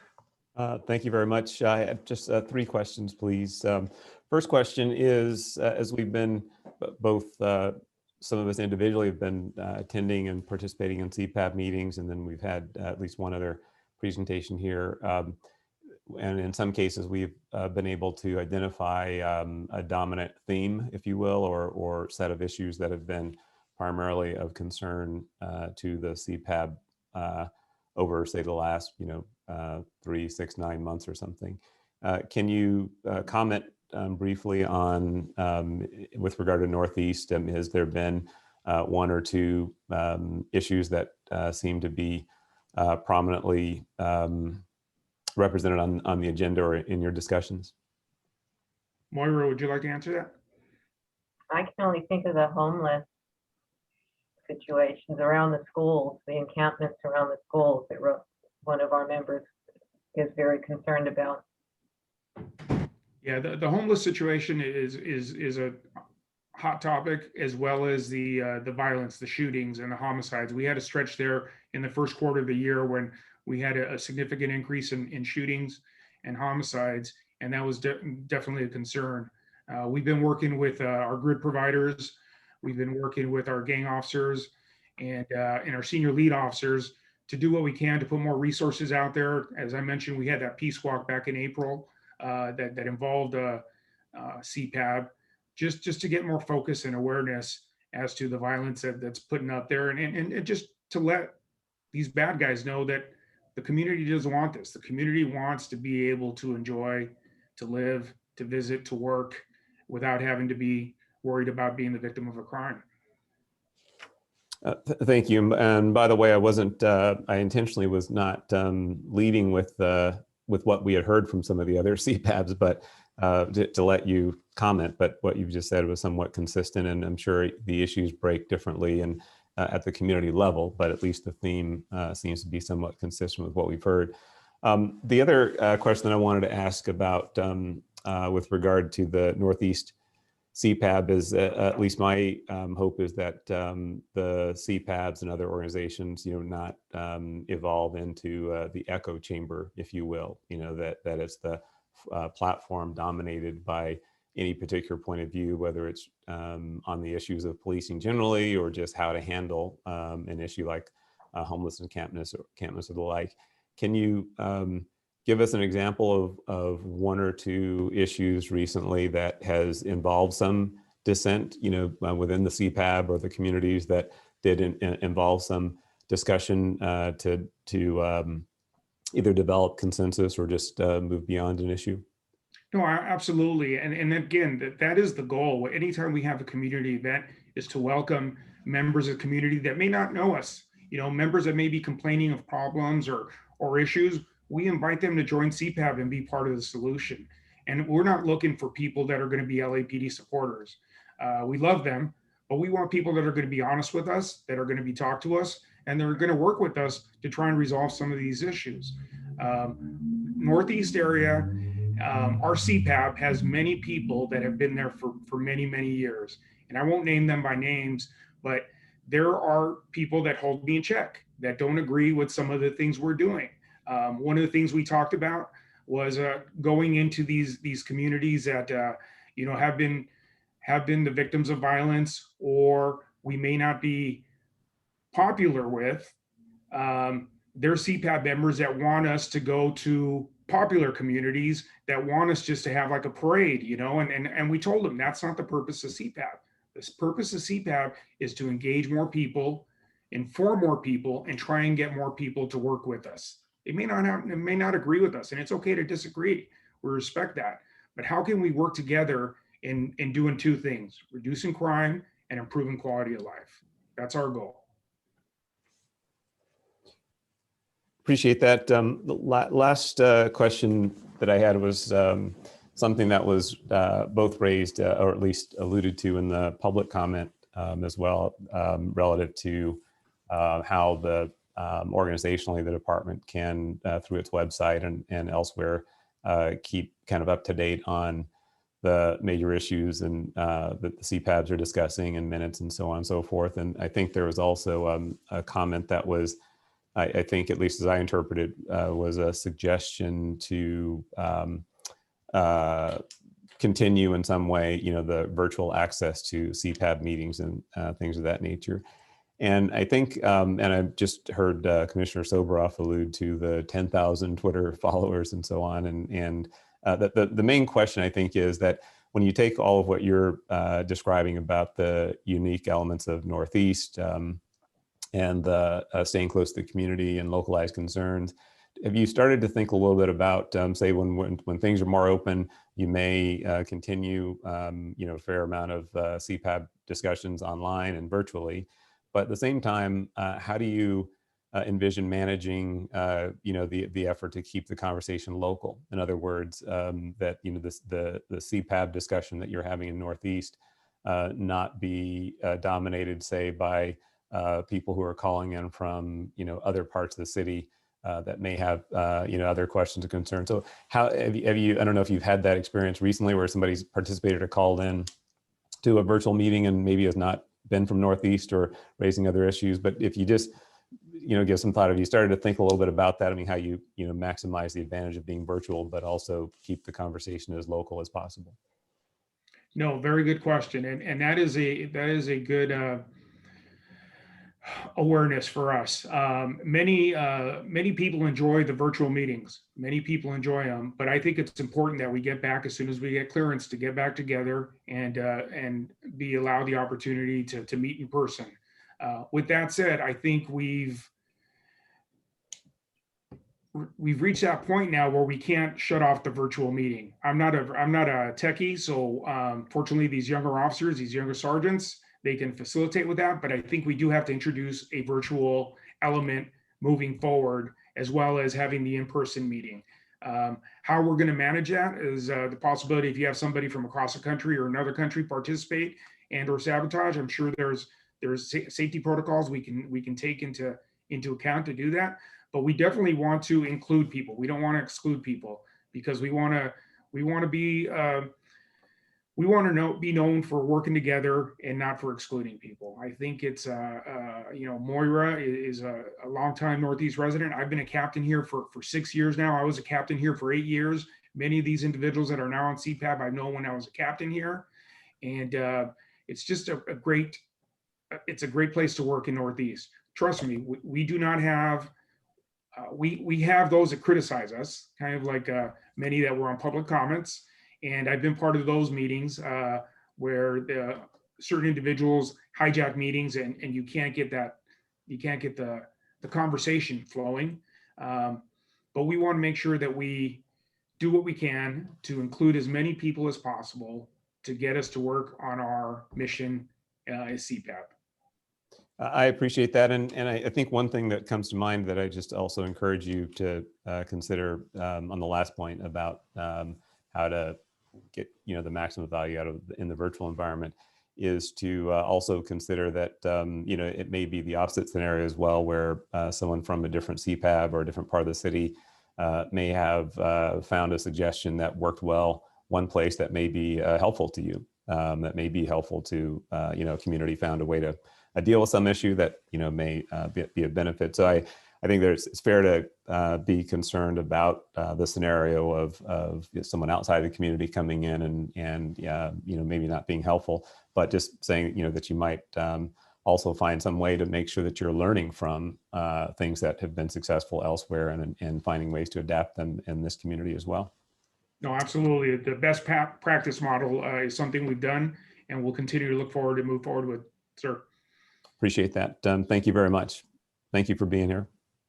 Thank you, Commissioner Barber. And Captain and Ms. Gomez, thank you both for being here. As all commissioners have indicated their appreciation. CPABs are certainly a great way, a great resource to develop closer ties between the community and their police department, and your presentation today helped demonstrate that. Captain, before we let you go, or Ms. Gomez, best way for members of your community to keep up to date on your meeting dates, times, schedules, and the minutes. What do you recommend for them? Well, I recommend you follow us on Twitter. We will post that information on Twitter. Facebook is on as well, but our Twitter handle is at Northeast Area. Do not follow my personal Twitter. It's been about 3 years that I disassociated when I figured out people don't want to know what Art Sandoval has to say. They want to know what Northeast has to say. So that is an old account. I've made it clear that it's an old account and I don't use it. But if you follow us on Twitter, that would be the best way to get a hold of us. And we'll get one of those junior officers to show you how to delete your account. So. Yes, ma'am. Very good. Ms. Gomez, were you going to say anything? I'm sorry. Yes, there is a CPAB Twitter account we need to reactivate. It hasn't been active for a while. I'm going to look into reactivating that. All right. Former co-chair had it. Very good. Well, thank you both again for that presentation, and we look forward to hearing more about the great work in Northeast. Thank you so much. Thank you for coming. Bye-bye. Thank you again, and we're going to begin. Commissioners, I'm going to hold the item B just for a moment because one of our speakers just got called into council. So I'm going to move on the other regular agenda items and come back to our celebration and acknowledgement of Asian Pacific Heritage Month. To all of the remaining folks waiting to present, it should only be a few minutes before our one of the speakers returns from council. It shouldn't take very long. So with that, I'm going to call up item C. Madam Secretary, could you please bring up the presenters regarding item C, the department's report relative to the California Public Records Act inspection. And I think we have two presenters. And Mr. Teefank, I'd ask you to help coordinate with our speaker with respect to the Heritage Month. Yes, I'm doing so. Thank you so much. All right. Captain, I'm not sure who, by the way, who's taking the lead on the presenting of this audit? I'll be starting the presenting. Good morning. My name is Trina Unziger. I'm the commanding officer of Audit Division. The report before you involves the department's adherence to a settlement agreement with the ACLU. And that's regarding LAPD's compliance with the California Public Records Act. I'll be referring to that from time to time as CPRA, with those requirements. Those requirements require that the department adopt policies that guide the LAPD's compliance with the CPRA. And the department is also required to perform the inspection that you see before you for a total of 5 consecutive years. So that includes this inspection.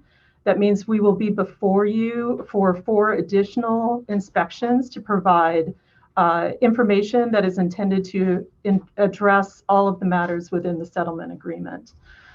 We identified 3 areas of strong department performance, and those areas included providing a timely initial response to the requester, obtaining time extensions for justifiable reasons, and demonstrating reasonable efforts to locate records in response to the requester. The department does have some room for improvement relative to ultimately providing records to the requester. That percentage was 83% in our inspection. We also looked at other settlement agreement requirements that don't have a quantitative component. Among those are the CPRA unit manual that's required as a result of the settlement agreement and staff training. Our report does include some recommendations that are intended to better capture that information. So I'm joined by my team on this project. My team is headed up by Sergeant Cindy Chow. We're available to respond to questions regarding the inspection. My understanding is that we're joined by the CEO of the Risk Management and Legal Affairs Division, who is able to provide his response to our inspection. Thank you. I see the captain here. Captain Liam? Yes, Brian Liam, Command Officer, Risk Management, Legal Affairs Division, and I'm joined by Lieutenant Marla Sufatelis. She's the officer in charge of our discovery section. And maybe I could just address any questions that you have. So I'm going to kick it off because I have a number of questions, some of which came up in public comment, but my fundamental concern, particularly after hearing public comment, was that it's been presented that this report is part of the settlement and part of the effort to establish that the department is responding to California Public Records Act requests in a timely, effective, and an efficient manner. And it seemed a party to the settlement did not agree that this particular audit satisfies the settlement. Now, the board does not have before us what precisely the settlement was. And so my overall question, since a party to that agreement has questioned the whether this report is sufficient, my question is, did you meet with that party ahead of time to try to address their concerns? Or how should the board know whether this particular audit is in satisfaction of what was agreed to? That's your, go ahead, Captain. Good. Well, I was to say to that caller, I would say that Lieutenant has ongoing and has several conversations with the ACLU. They're not the only party to that settlement agreement. They're one of the parties, but we're not familiar with that caller. We don't know who he is, but we will be reaching out to ACLU, our contact, who is the senior counsel, and resolving concerns and have some additional discussions. And in terms of a response, Commissioner Decker, from whether the inspection itself can be relied on, the population that we looked at was for 1 month in June of 2020. That's also fairly typical. We set a time frame up front, and we take a look at the number of items within that time frame. In this case, it was requests, of which there were nearly 400. The ultimate sample size was 53, and that is fairly representative of other audits and inspections. So the population did not deviate from a formula that we would typically use here at Audit Division. And in terms of whether we address the settlement agreement, we actually did do the framework of the inspection based on the settlement agreement itself. We worked in concert with our city attorney's office as well. And there are a number of things that we addressed under other related matters, such as the public records portal, training, the CPR unit, all of those things that are addressed. And while we cannot measure those quantitatively, we are able to report to the extent that they're addressed in the settlement agreement. So, and thank you, because one of my questions was, how does the sample size of 53, how do we know that that is a valid sample size? And I understand it's 53 out of the 393, I believe, for that month that was randomly selected for the review. But were the objectives of your audit, was that consistent with what was agreed to as part of the settlement? I'm always curious how the audits are done and objectives are selected. And I'm wondering if that came from the settlement agreement, the specific objectives used and measured. We did choose, I'll let my staff chime in if there's anything I missed, but it's my understanding that these objectives do reflect some of the discussion within the settlement agreement. And in addition to that, it is not intended to be comprehensive. We're doing an initial look here, and we have 4 more opportunities, 4 more years, where we're required under the terms of this settlement agreement to report back to you, to the board, to the chief of police, to provide additional information regarding compliance. And when we report back, we may report back with follow-ups on these objectives, but we will definitely include others in the future. Okay, I'm going to turn it over to my colleagues, but I think my fundamental concern remains whether it's not that this audit necessarily is deficient in any way. I don't want to give you that impression. I'm just not sure, because I don't have sufficient information, that it satisfies the terms of that settlement agreement. And I'm not sure this board is in a position to make that decision. Perhaps that's a decision the city attorney or the parties have to come to, and maybe that's an independent issue. But I'd like to hear what my colleagues have to say, their questions, before we get to that. Again, I'm not saying that the audit in any way is deficient for what it presents. I'm just saying I'm not sure it satisfies the settlement. They may be 2 separate issues that have to be dealt with separately. But why don't I open it up to my colleagues for further questions? Commissioner Briggs, I see you have your mic open. Yes, thank you. Commissioner Decker, I too am concerned, particularly given the fact that we had a caller this morning during public comment from the ACLU, which is a party to the settlement agreement. And as I read this report, the settlement agreement was between the LAPD, the ACLU, and the city of Los Angeles. Presumably the city of Los Angeles was a defendant in that suit and or claim, and therefore they're aligned with the LAPD. So to that extent, and I don't know what the scope of the settlement agreement was or what was required under it. However, it was indicated this morning that there were, quote unquote, if I heard correctly, 8,000 records, and we only picked 50 records to determine whether or not, as a representative sample, this is something that can fairly be measured or used by us. The department is compliant with the settlement agreement, and I don't know that I'm prepared to go there if that is what we're being asked to do today. It would seem to me, as Commissioner Decker pointed out, that this might be a conversation better had between your staff, Ms. Unzecker, and the ACLU, unless, of course, the city attorney tells us otherwise. But this seems to be something that has been worked out between the city, LAPD, as well as the ACLU, and now we're being asked to bless this when we don't have the full picture. And so I'm a little concerned about doing that at this time. Understood, Commissioner Briggs, thank you. If the department wants to respond, I'll give you that opportunity. I haven't heard from my other fellow commissioners, but I'll just say, I think I share that concern. The city attorney has popped in, and perhaps he wants to speak. Thank you. I'm not familiar with who in my office worked on this, but as I understand the settlement agreement, it is one that that actually put some processes in place, as opposed to requiring that an audit meet a certain standard of compliance.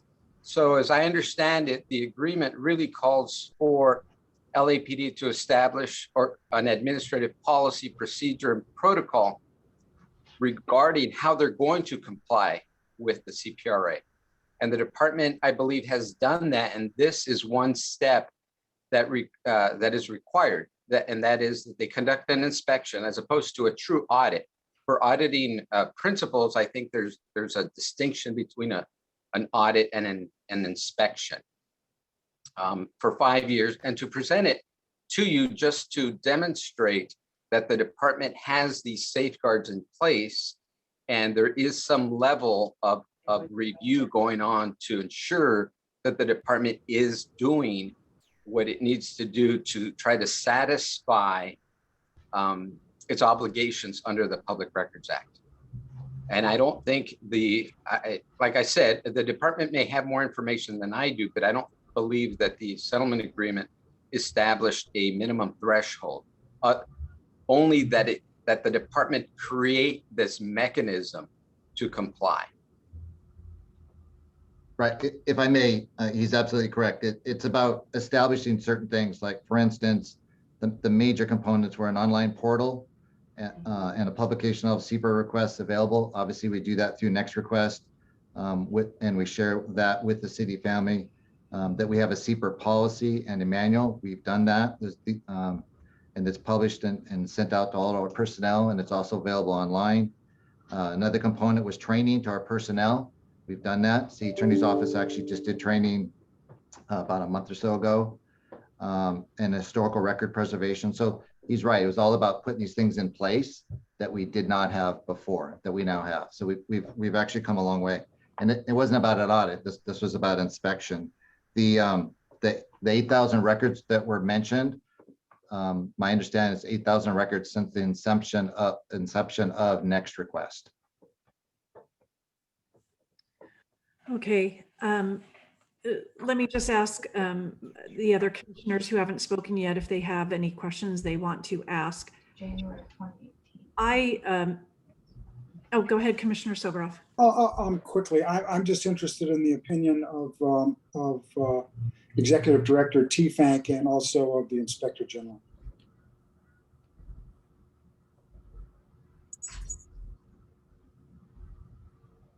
I'm sorry, Commissioner Soboroff, you had a question for me, sir?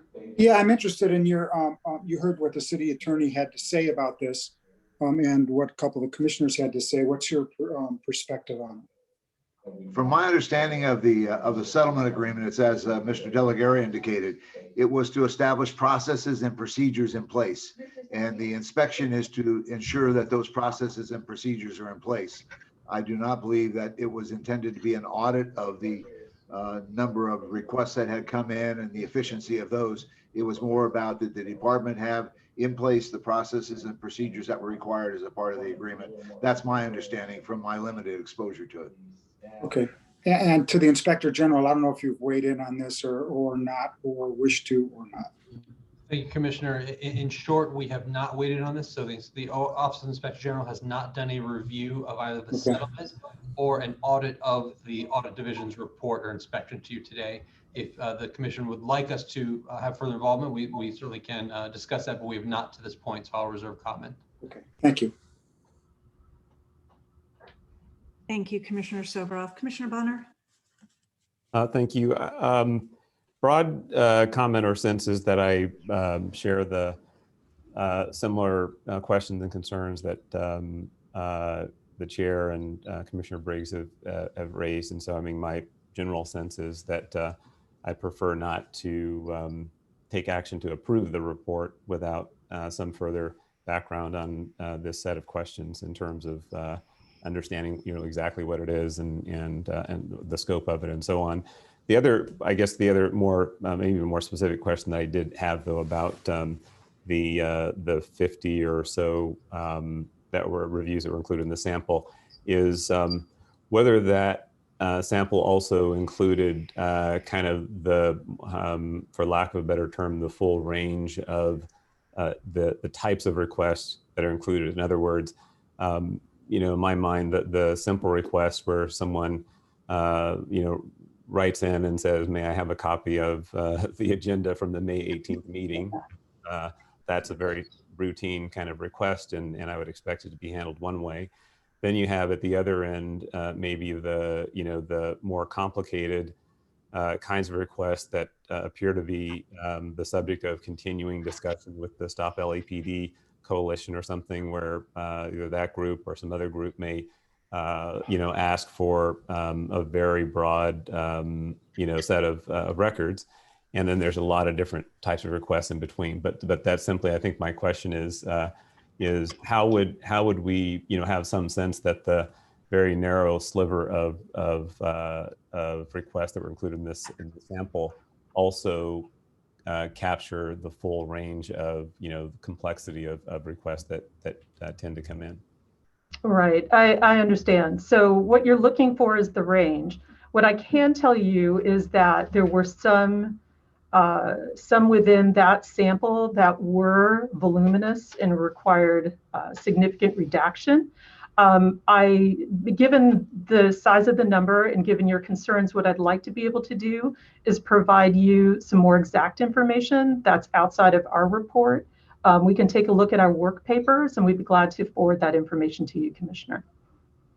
Yeah, I would appreciate that. And again, and also I just from at least in my own case, because it's not entirely clear, at least to me, whether the judgment that we're making is whether the department is effective in responding to public records act requests generally versus whether the department is complying with and effective in doing the things that were noted in the settlement agreement. Two different questions, in my opinion, and I'm not sure which one the audit is targeted at, and therefore I'm not sure which one we may be addressing. Absolutely. Sorry, Commissioner. I have a proposal that I'd like to put forward and just get a sense of the body. Again, I'm not saying that this audit in itself is deficient. I want to be clear to the audit team that they know that.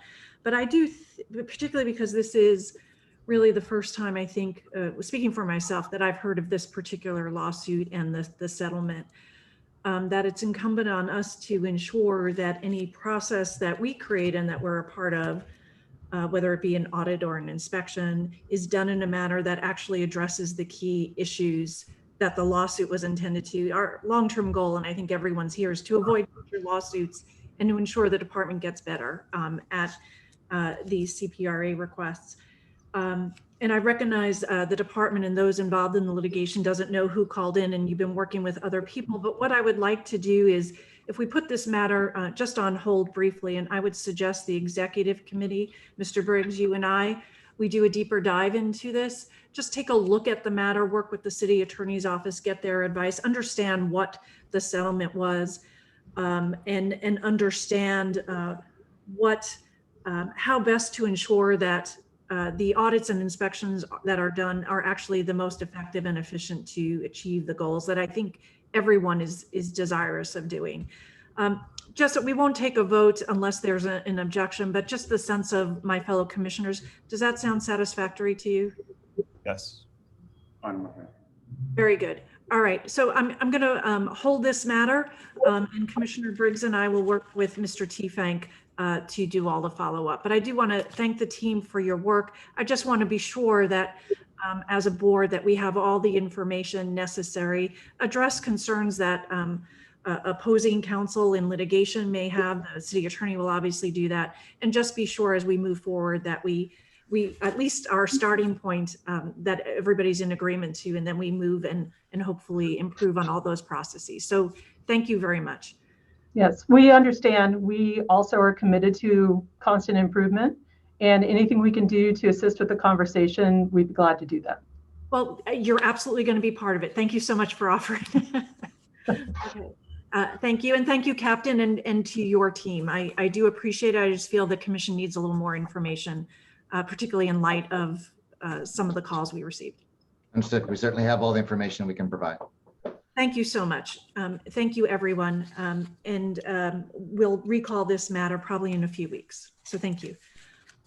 With that, let's proceed on our agenda and return to the presentation. And I want to thank everyone as the Secretary brings everyone up on the presentation for Asian Pacific Heritage Month. I do want to thank you all for waiting and your patience. I understand you've been waiting a while, and I do want to thank you. But as our Secretary brings up our presenters for Asian Pacific Heritage Month, I'll just make a brief opening. As we all know, or should know, that May is Asian American and Pacific Islander Heritage Month, a celebration of Asians and Pacific Islanders throughout the United States. And it lasts for the duration of the entire month of May to recognize the contributions and influence of Asian American and Pacific Islander Americans to the history, culture, and achievements of the United States, and for our purposes today, for the Los Angeles Police Department and the City of Los Angeles.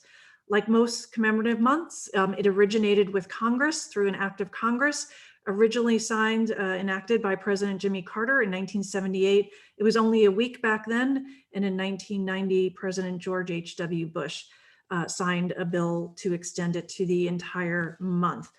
And according to the Smithsonian Institution, May was designated as the month because chosen to commemorate the immigration of the first Japanese immigrants to the United States on May 7th, 1843, and to also commemorate the completion of the Transcontinental Railroad in 1869, for which the majority of workers who laid the tracks were Chinese immigrants. During this month, communities celebrate the achievements and contributions of Asian and Pacific Americans with community events, festivals, government-sponsored activities, educational activities, and we'll hear about some of that today. But certainly, given the great contributions of Asian American and Pacific Islanders to our city and the Los Angeles Police Department, it's important that we too take time to recognize their achievements and all of the work being done to further include the AAPI community into public safety within Los Angeles. And before I turn it over to Commander Flores, I do want to just take a moment to recognize that the City of Los Angeles has honored one of our predecessors, Rose Ochi, a civil rights activist and attorney. She was the first Asian American woman to serve on the Los Angeles Police Commission. As we know, we paid a tribute to her earlier this year when she passed away late last year. We paid tribute earlier this year. She certainly shattered a number of glass ceilings. And as I said, she held many, many firsts in her momentous life, but the city has honored her by renaming the intersection of First and San Pedro Streets to be named the Rose Ochi Square, a permanent ceremonial sign in honor of all of her contributions. We'll hear more about the great contributions of the AAPI community to our city and to the department, and I'm turning it over to Commander Flores. Welcome, Commander. The floor is yours, ma'am. Thank you so very much for that introduction, President Decker. Thank you, and good morning, everyone. Good morning, Chief Moore, Inspector General, and our police commissioners. It is really my true honor as the Diversity, Equity, and Inclusion Officer, to present to you today. This is a great time to be celebrating what the contributions are from our Asian Pacific Heritage community members and within the department. So as you know, with diversity and equity and inclusion, it begins within the department and it begins with us. And that transfers into how we work with our community members. And I believe that over the years, we really have demonstrated the great strides that we've made together to build our alliances. And I know that you will understand that or hear that after today's presentation. I will just briefly introduce a number of folks that I've invited to be a part of this celebration, as well as two of our guests from our community members, from our community that you will hear from as well. But first, I would like to acknowledge the fact that we do have our highest ranking API staff officer, which is Assistant Chief Dominic Choi. He is not presenting, but I wanted to make sure that we did acknowledge his accomplishments and his great work within the community and the department. He joined in 1995, and he is currently assigned as the Director of Office of Support Services. And you will later hear another presentation from our directors, our board of directors from our LEAP organization. It's an affinity group. It's and I don't want to get it wrong, so I have to read it. The Law Enforcement Association of Asian Pacific. So you will hear from them. Additionally, and what I'm going to transfer my baton to is going to be to our Director of Office of Operations, Assistant Chief Grimala. The floor is yours, ma'am. Thank you. Thank you so much, Commander Flores, and it's a pleasure to be with everybody here this morning. And as much as May is a celebration of the AAPI community, we at OO have really taken it to heart as a time of reflection. Reflection of the challenges ahead, the importance of our commitment to the AAPI community in terms of collaboration and safety. So I'd like to start out with some sobering numbers to provide context for my part of this presentation. We're going to take a quick snapshot and look at year-to-date numbers for hate incidents and hate crimes within the city of Los Angeles. And we have seen an increase. With regard to hate crimes, year-to-date in 2020, 10 were reported. And now in 2021, year-to-date, we have 16 hate crimes reported. And again, I emphasize the word reported because I want to remind everyone within the sound of my voice to understand that we are encouraging and trying to the best of our ability to have people have the confidence and trust to report hate crimes to the department.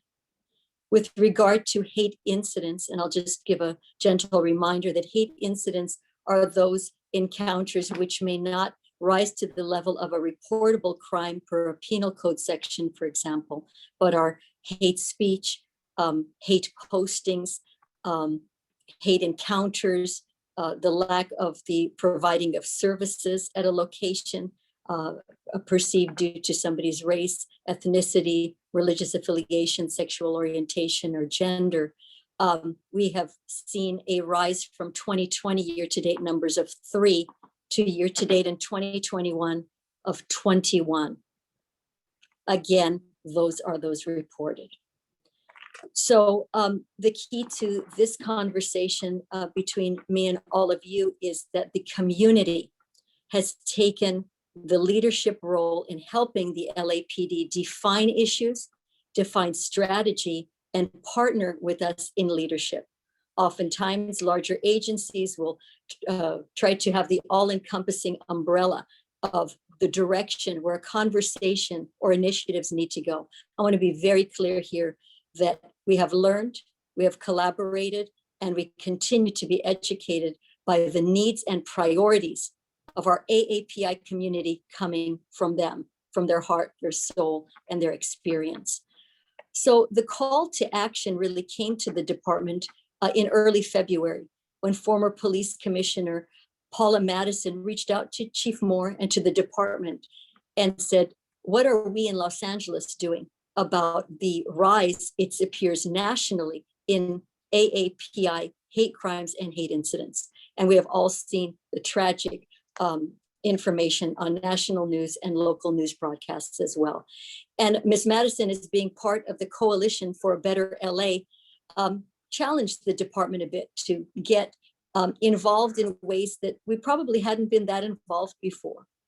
And what that led to was a first safety summit, March 3rd of this year, which included President Decker, Chief Moore, members of the FBI, but most importantly, members of the AAPI community and community-based organizations and national ones as well, to help the department set some priorities and some action items and some initiatives as we moved forward. So out of that came the birth of a kind of to-do list, which I'd like to share with you, and also a challenge to the department to not just be engaged now, but have longevity to our initiatives and our campaign. So now, with specificity to the Office of Operations, which covers the 4 bureaus and the 21 geographic areas, I'd like to share some of the work that has been done by my colleagues. And when I say colleagues, I'm not just talking about staff officers and command officers. I want to really focus on the work of our patrol officers and geographic area detectives. So to begin with, there was a reinvigoration during our available time of footbeats within those concentrated areas of AAPI communities. And that included Koreatown, Little Tokyo, Chinatown, Filipino Town, and Thai Town. This is extremely important because it not only allowed the community to see our level of commitment, but it also gave us a range of opportunities to outreach, as we had, quite frankly, not done that much in the recent past. And this is very important because we actually established new relationships, new friends, reinvigorated our relationships as well with the business improvement districts and others. And it gave people a sense that we were present, that we cared, and that we were there for the long haul. And my thanks to all of the commanding officers who really invested time and effort to let their officers know the importance of these initiatives. These were also followed up by what we call roll call in the streets. So instead of holding roll calls in the geographic area buildings, we took it out to the street in the areas where we had seen and tracked hate crimes and hate incidents, and where we knew that people were in need of some solace, comfort, and real support to see that LAPD was out there to help facilitate conversation and to make them feel that they were truly a part of the tapestry of Los Angeles. Thirdly, we reinvigorated and provided retraining in the importance of intake with regard to hate crimes and hate incidents, and also talked to our geographic area detectives to ensure that even with hate incidents, which again, a reminder, they were not necessarily prosecutorial crimes, but within 10 days, detectives are required to reach out to those who have reported hate incidents to ensure that we could get a better read of something that may have been left out of a report or any follow-up that was critically important for us to track trends or patterns throughout the city of Los Angeles. Fourth, the working group that was spearheaded by the Coalition for a Better LA actually asked us for some tangibles. And one of the tangibles I'm just holding up here are resource cards. And these resource cards are multilingual. So we asked, with the help of CBOs, our community-based organizations, and members within the city family, to help us provide the necessary information that the community would need to report or be encouraged to report hate crimes or hate incidents, but also very important non-law enforcement resources that contacted people to mental health resources, legal resources, and also legal services and victim advocacy. So our officers on the street will have these cards in multi-languages so that they could pass them out to the community for further reference. And I again want to thank our community partners who took a critical look at this. This wasn't one of these things where LAPD generated this and then you're kind of wondering, well, first of all, is the language correct? Is the information correct? Have we translated correct? But the content as well, and the importance of the partnerships that are embodied on these cards. Fifth, Operations Valley Bureau, spearheaded by Commander Alan Hamilton, also did a follow-up AAPI safety forum, and that was co-hosted by Sharon Tay, a local area journalist, and it was greatly appreciated by members not only of the Valley, but also many CBOs as well. Sixth, I'd like to talk a little bit about our partnership with Media Relations Section under the leadership of Captain Stacy Spell. And I approached Stacy and I asked him, how can we outreach better and get our messaging across in news organizations and also public affairs type programming within the AAPI community? And he and his very dedicated staff identified 12 AAPI language outlets, and we partnered people within OO who spoke various AAPI languages to go out on public airways and public programming to talk about the importance of reporting hate incidents and hate crimes and the care and consideration those incidents would be given if reported to Los Angeles Police Department. In addition, Media Relations section as well also created public service announcements, again, featuring AAPI officers speaking in their native languages. And we've gotten some great feedback by many community-based organizations who would like to see how we could take those PSAs a step further. And last but not least, and we'll be hearing from her later in this presentation, my thanks to the leadership of Jessica Caloza, one of the commissioners on the Board of Public Works, and for her great leadership working with Mayor Garcetti in getting all of the general managers of the city of Los Angeles engaged in AAPI related activities, not only again within the month of May, but beyond, and challenging us as a working group to move forward on ways that we can be creative and collaborative. And I won't steal her thunder, nobody could. She's such an accomplished leader within the city, but my hats off and my thanks to Jessica for her leadership and her shepherding as well. So last but not least in this conversation, I'd like to close with this. The Los Angeles Police Department is not just committed today or tomorrow, but we are in this for the duration of our existence here as part of the fabric of the city of Los Angeles to ensure the level of commitment by each and every officer within the Office of Operations to provide that level of service that can translate to people to know that it's not just the heart and soul of LA that LAPD wants to embody, but the partnership and the trust and the teamwork of what we can accomplish together. I thank you all for your time and attention. Thank you, Commander Flores. Thank you so much, Chief Grimala. Thank you. And you will hear a little bit more about the working groups and the good work that was being done and led by Commissioner Caloza. Thank you so much for joining us this morning. A part of those working groups and a lot of the messaging externally within the department was head up by Deputy Chief Blake Chow, who I'd like to acknowledge, thank you for leading from the front, being a part of every community, activity, meeting, interview. He's been really busy with the media this past month, but it's not just this month. It really is a day-to-day effort. His work is never done. And he represents our department as our API liaison as well. So Deputy Chief Blake Chow, the floor is yours. Thank you. Thank you, Commander. Good morning, Commissioners, Chief, and Brian and George. I see you out there. Nice to see you again. I won't rehash some of the great work that Chief Grimala spoke about, but I'll just make some general comments just, from my seat as the API liaison to the community that we serve.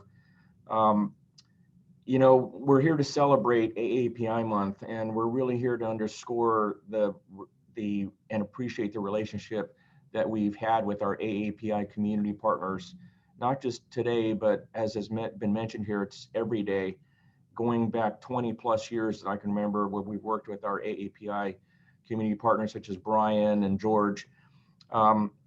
Unfortunately, as been mentioned, this year and last has been marred by the increase in AAPI hate crimes and incidents.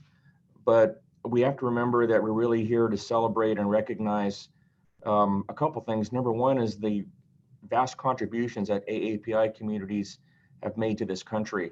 And AAPI communities, as you alluded to in your opening remarks, Commissioner Decker, have been woven into the fabric of this country for the last several hundred years and have been responsible for the successes that this country sees. But also, this month it really is to also recognize the AAPI contributions that have been made to this department and how much the LAPD has really changed just in the time that I've been on. From when I came on, there were no AAPI command officers. The highest rank was a lieutenant. That was Paul Kim. And if you needed somebody to translate for you out there, you had to refer them to a language bank. But we're completely different now. We have AAPI command and staff officers. We have AAPI officers that speak the languages, and being able to draw that connection between the police officer and the community member is much more improved than it was back 30 something years ago. And I think as the AAPI coordinator, our job really is to tell that story, to tell the story of the department to the community.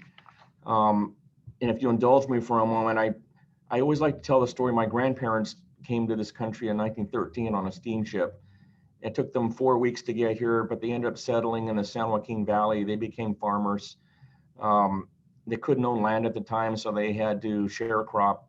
And they had 8 children. My father and my uncles served in World War II and in the Korean War in every branch of the armed forces. And when they came home, they became businessmen, civil servants, doctors, and my aunts became were stay-at-home mothers that raised families. But that story, is really not that unique. That story is replicated millions of times over in all the various AAPI communities that we have here, not only in the city, but also in this country. And it's also replicated hundreds of times over in every face of the AAPI employees, both sworn and civilian, that we have in this department. So that's really what we celebrate. But, as is mentioned, unfortunately, we're coming at a time when we're seeing an alarming increase in AAPI hate crimes and incidents, which are being responded to by the department in various ways. But really, I think the message that everybody is trying to send right now is, as a community, the LAPD and the community partners, we need to stand together and denounce this hate as a society, because until we get to the point where society as a whole doesn't condone this type of behavior, we will never get to a point where we don't see these unfortunate incidents. So we still have a lot of work to do. As Commander Flores says, our job is never going to be done, but with our partners and the great leadership in the department, our police officers out there, we are headed in a good direction. Thank you, commissioners. Thank you so much, Chief Chow. I appreciate that update. And to that point, the work that we do on the inside of this department is not without having the support and the accountability of our community members as well. With that, I would like to introduce 2 very, very well-known and respected community members who really have made a huge difference within their respective communities and are good partners with the LAPD. First, I would like to introduce Mr. Brian Keto. He's the president of Little Tokyo Public Safety Association, and he's the owner of a bakery that's the oldest bakery in Little Tokyo. It's family owned, established in 1903, and it's still in business. And so truly, Mr. Keto has a vested interest, not only to ensure that his community is kept safe, but he's really taken the time to become involved himself rather than waiting or standing by to see what's going to happen. So he is a supporter of LAPD, but an honest supporter as well, because he identifies issues that we should work on and collaborate together with, and he certainly gets involved. So with that, I'll hand it off to you, Mr. Keto. Well, thank you, Flores. And also, too, I'd like to thank for the footbeats that we've seen in Little Tokyo. It's a great site. You're correct, Chief. I've been president of the public safety for about 20 years, but I've been involved for 30 years. I'm a graduate of the Little LAPD Civilian Academy under Chief Williams back here, right behind me, I believe. I also speak at Cal State LA under the Pat Brown Institute for community-based policing, and I work with past Chief Zimmerman, is actually part of my group that I lecture with. I coming from Little Tokyo, and by the way, my store is called Fugetsu Do, and it sounds like forget the dough, so that's easy to remember. Coming from Little Tokyo, I'm really concerned about our seniors. We have over 1,000, believe it or not, senior citizens living in Little Tokyo. As you may know, that the Japanese American are very notorious not to make police reports. And that was one of my major moves to create a substation in Little Tokyo and a LAPD drop-in center, it's called now. It's called the Koban. But the reporting, you're correct. we may have more issues because of the fact that Asian Americans, or especially Japanese Americans, I know for sure, they do not report everything. They let things go. And it was my job over the last 20 years to try to improve that and get more accurate reporting, especially making it easier with bilingual volunteers at my facility. We currently, I used to make police reports physically myself as an LAPD volunteer for over 20 years.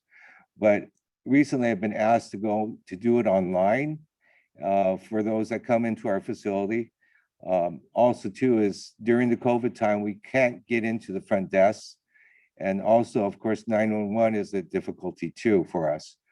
I do hope that, now that the COVID is easing up, that we could do something better about our reporting system, because the online system is a bit difficult. And I've been trying to get more community members to actually make reports online, but they've done it unsuccessfully in many, many cases. And so I would hope that we could do something with that. We also have a jail release point right here on LA Street, LA and Temple. And unfortunately, last year around this time, we were getting a barrage of people being released at that. They're being booked, but then they're immediately being released. So Little Tokyo was hosting a lot of these guys for the first 5 to 7 days, unless they're being picked up. We're being left with the mental and the drug-related guys that have nobody to come pick them up. And so I'm a little concerned about that, but it seems to have subsided at this point. It's very difficult for the small businesses in Little Tokyo. They've suffered quite a bit. And again, I appreciate LAPD's participation in coming through, but we also as a community wanted to support LAPD. Central Division, we cooked them lunch about, I think, back in October, just to show our appreciation to the first responders, the fire department, LAPD. We support you guys. I have supported you for over 30 years. And believe it or not, 30 years ago is when we actually first started conversing as a community to LAPD. I remember going back through the Rodney King era, and that's when I started, about 1992. And I recall how bad it got after the rioting. We went through a long period of time where LAPD and the community were kind of disassembled or disconnected. They were never connected before that. So I had a large challenge to pull us together. And we did that through a very good captain named Captain Bonneau, Dick Bonneau, who did such good work with us back in the day. And I use him as an example because he saved us so much anguish, because he was so cooperative with the community, introducing the community for the first time. I want to remind that the Japanese Americans in Little Tokyo, we have a lot of support for LAPD over the last 30 years we've been building, and we'd like it to continue.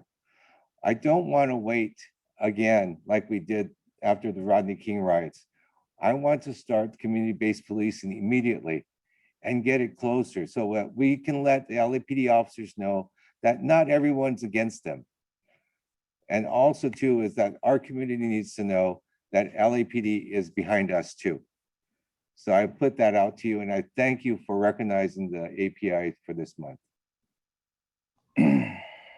Thank you so much, Brian. I appreciate that. And I would be remiss if I didn't acknowledge your comments in the need to improve our services. And I do, we will continue the conversation. We are committed to ensure that especially our online reporting is equitable and equal access to all of our communities. So we'll certainly circle back with you on that and some of the other issues that you spoke of.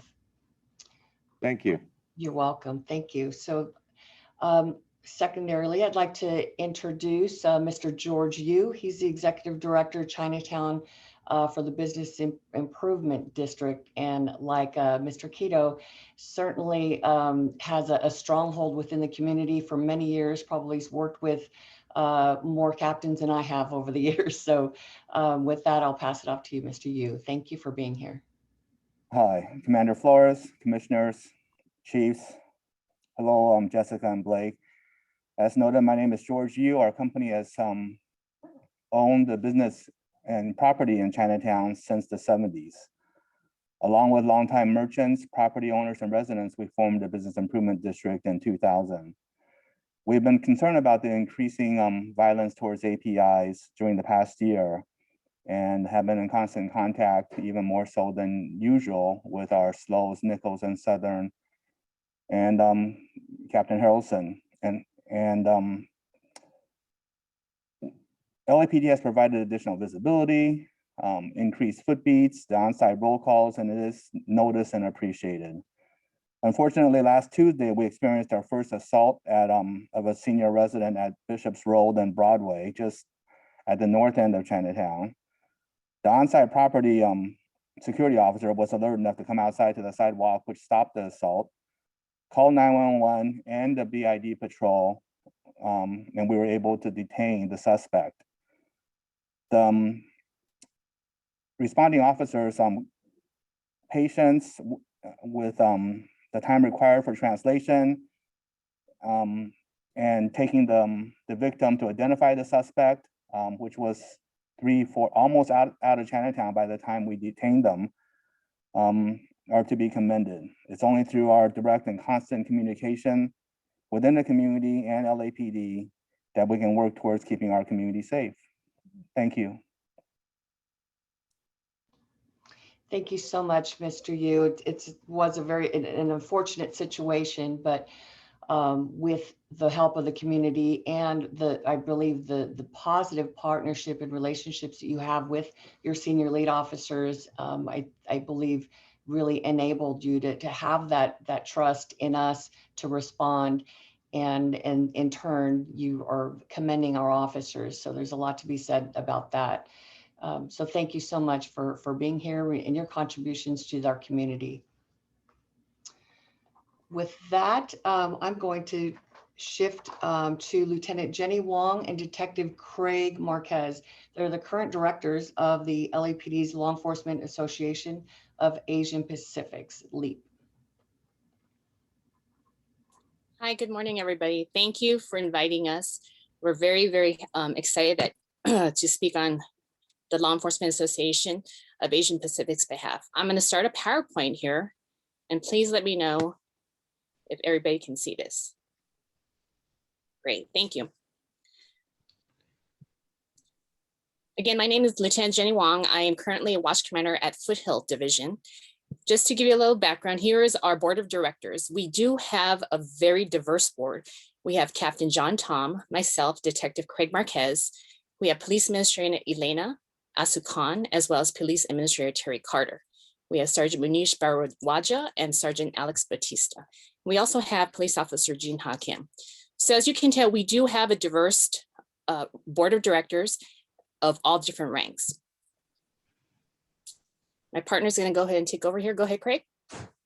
Okay, LEAP was founded in 1991 by a group of Asian American peace officers in Southern California as a fraternal organization to kind of bring the communities together and share innovative ideas and to kind of mirror what we saw in different employee organizations. The forefathers included someone that a lot of you are familiar with in LAPD, Captain Randy Kwan, and Rampart Detective Ben Lee. Right now, we stand currently at 250 members.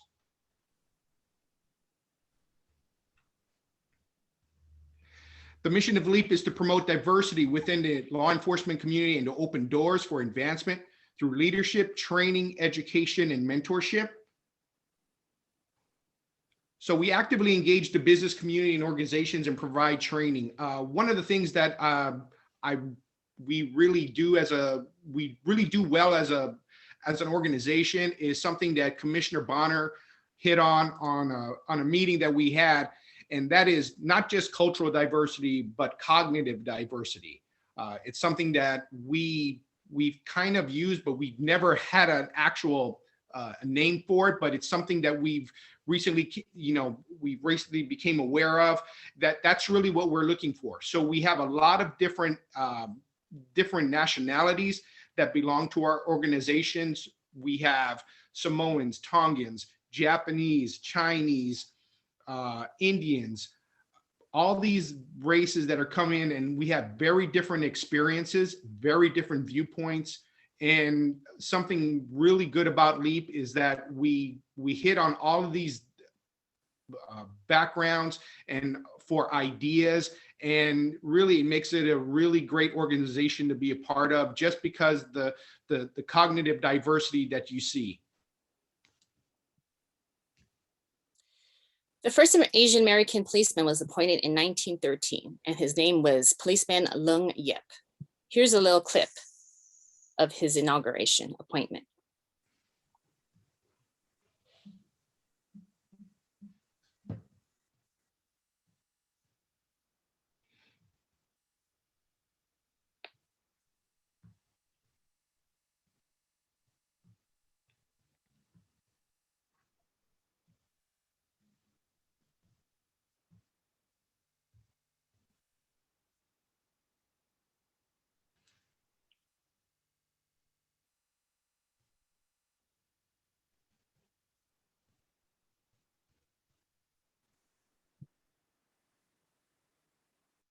What's pretty significant here is we have Lieutenant Russ Wong. He retired in 2012, and many people do not know that Lieutenant Russ Wong was the grandson of policeman Lung Yep.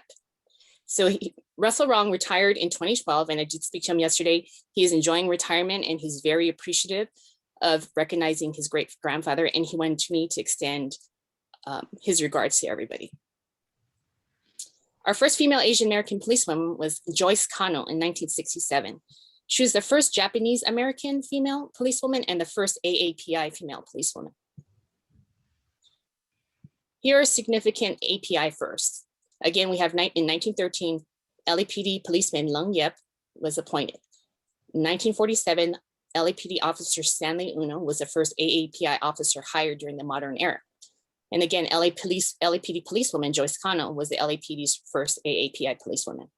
Our first line of death duty was LAPD officer Gary Murakami.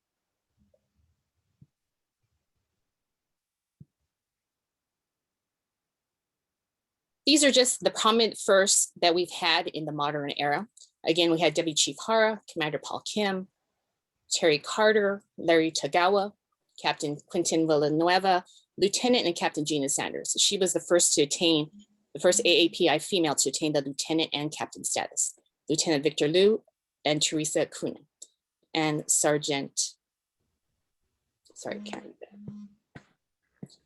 Stanley Un. I want to recognize our current AAPI command staff officers. Again, without them, they're paving the way for our future. Without them, we would not be able to break that glass ceiling. So we are very appreciative for their efforts and their hard work to get to this level that they are at.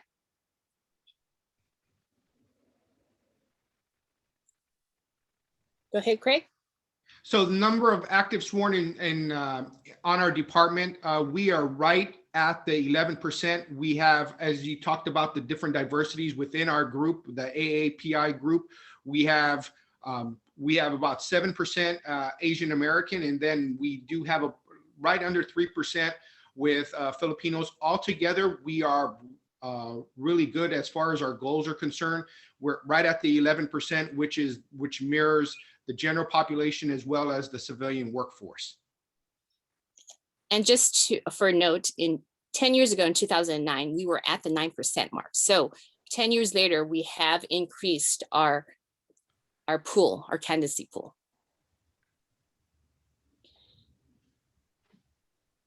In 2018, we had 48 officers, 40 of them males and 8 females. 2019, we had 55 officers, 51 males and 4 females. And in 2020, we had 37 officers, 29 males and 8 females. And this is good considering it was COVID, during the COVID pandemic. So a lot of the recruitment efforts were virtual seminars. Go ahead, Craig. So what we do as far as promoting hiring is we advertise in local papers. There's a big social media outreach showcasing AAPI officers in various positions of the department. I've done just recently, I've done a podcast on This Filipino American Life. I also have another podcast on Sunday with the Black and Blue Line, which is a podcast highlighting minority officers in law enforcement. We do a lot. Our recruitment section does a lot. And that's one of the things that we're looking at. If you see it on the slide, the Nisei Festival, the Korean Festival, all these festivals are places where the AAPI community goes, and we have a very large presence in those festivals.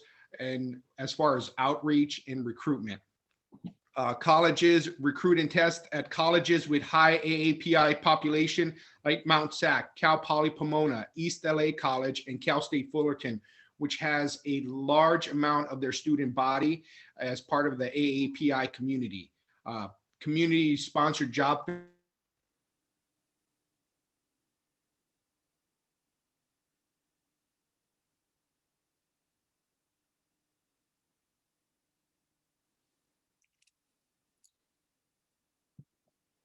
Our diversity, equity, inclusion efforts. virtual meetings. Sorry. Go ahead, Jen. Sorry about that. Diversity, equity, inclusion efforts, DEI efforts. Our goal is to expand current cultural and professional development and include initiatives to foster a more inclusive workplace. Equitable advancement in the promotional processes, mentoring. Engage and collaborative with external stakeholders to seek perspective and create conscientious and equitable service to our communities.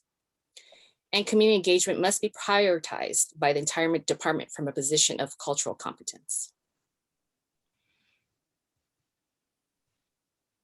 This is our most recent picture of the board.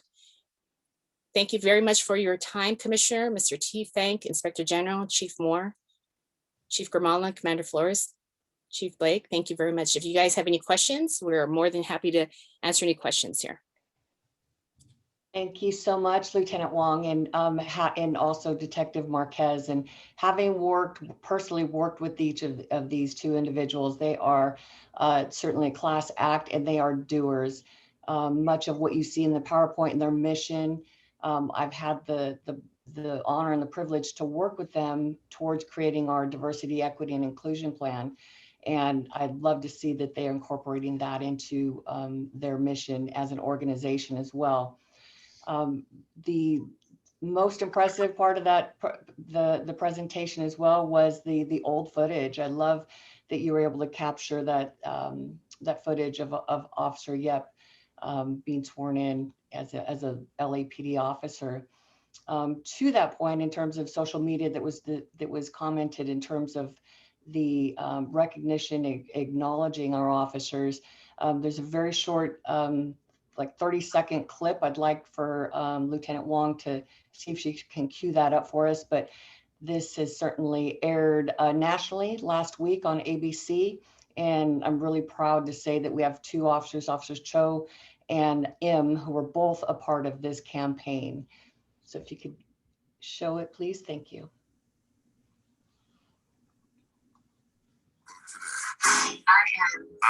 I am Filipina. I'm a Chinese American. I am a doctor, a lawyer, an actor. I am not a bad driver, and I don't know Kung Fu. I want empathy. I hope there will be a time when I'm no longer asked where I'm from. I want us to listen more and proclaim less. I stand in solidarity with people who choose kindness over hatred. Celebrate yourselves. Share your stories. You matter. I will stand.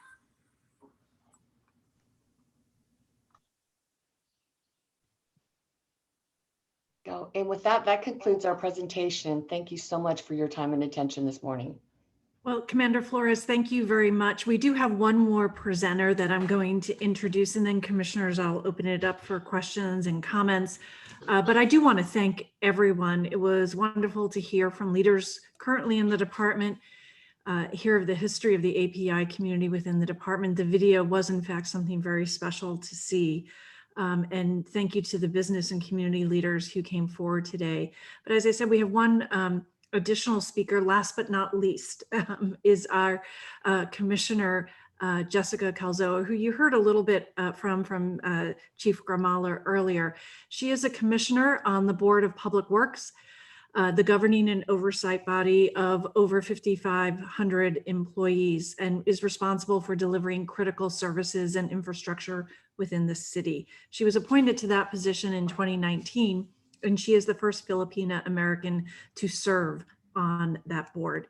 But more importantly, for purposes of our meeting today, is that she has taken the lead in the city to bring all the departments together to work collectively on AAPI issues throughout the city. And she has done, as Chief Gramala mentioned, an absolutely amazing job in creating a collaborative and effective working environment and bringing the city together for purposes of ensuring the AAPI community feels included within this very diverse city. With that, Commissioner Calzoa, welcome. Thank you for coming today.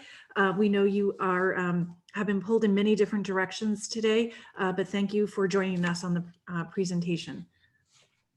Thank you so much, President Decker, and thank you to the entire commission for holding this very special presentation. And of course, just want to thank everyone in the LAPD family for being here. Of course, Chief Moore, Assistant Chief Bia Gramala, Deputy Chief Blake Chow, Commander Flores, and really every single person who has stepped up to stand with the API community in a time when they feel like they're afraid to go out to the public.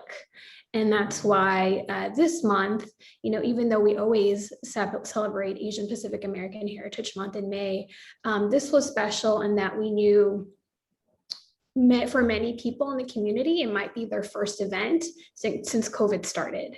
And that's what we heard so much in some of our earlier events this month, like at a May 2nd cleanup. But I would actually just like to share a few slides this morning to talk a little bit about briefly the history of APAM, which I believe you all heard about already earlier from President Decker, share some photos from our event on May 2nd, just because I think it's important and it's beautiful, and talk about some of our broader efforts at the city to show the community and everybody listening that this goes beyond May and it goes beyond 1 month. And it's really our commitment to the community, and not just the API community, but all communities of color who suffer from hate and discrimination, that we're standing with you. And so if we can go to the next slide, please.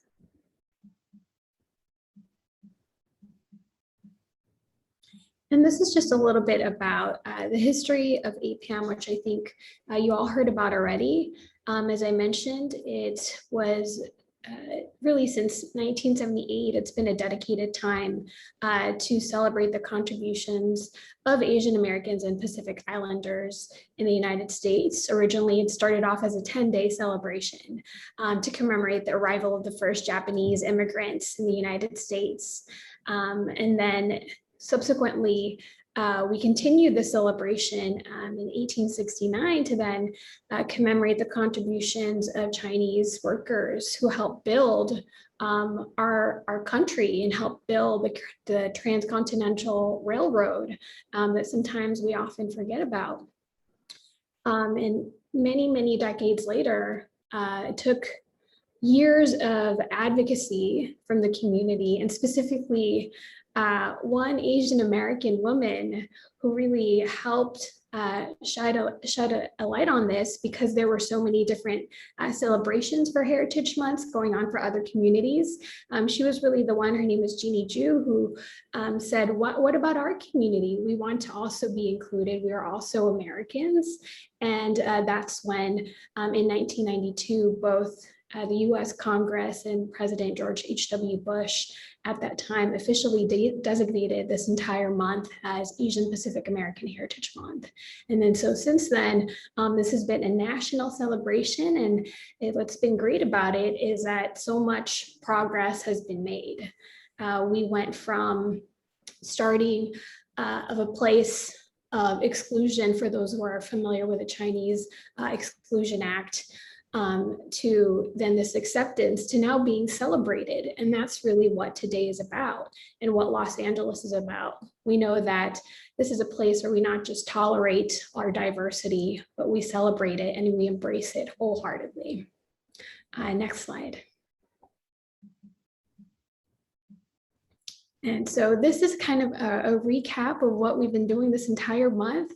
I have the pleasure of hosting Asian Pacific American Heritage Month with my co-chairs, Councilmember John Lee and Councilmember Nithya Raman. We're both the two Asian American members on City Council. I was just with them about 20 minutes ago in their City Council presentation where they did a resolution also to commemorate APAM. And we've been working with so many amazing city partners from LA Civil Rights to the Department of Cultural Affairs to the LA Police Department and the team here to really make sure that we work hand in hand to celebrate the community, given everything that's going on with the rise in attacks. And so I just put the links up there for the public. These are where you can find the public schedule and the flyers.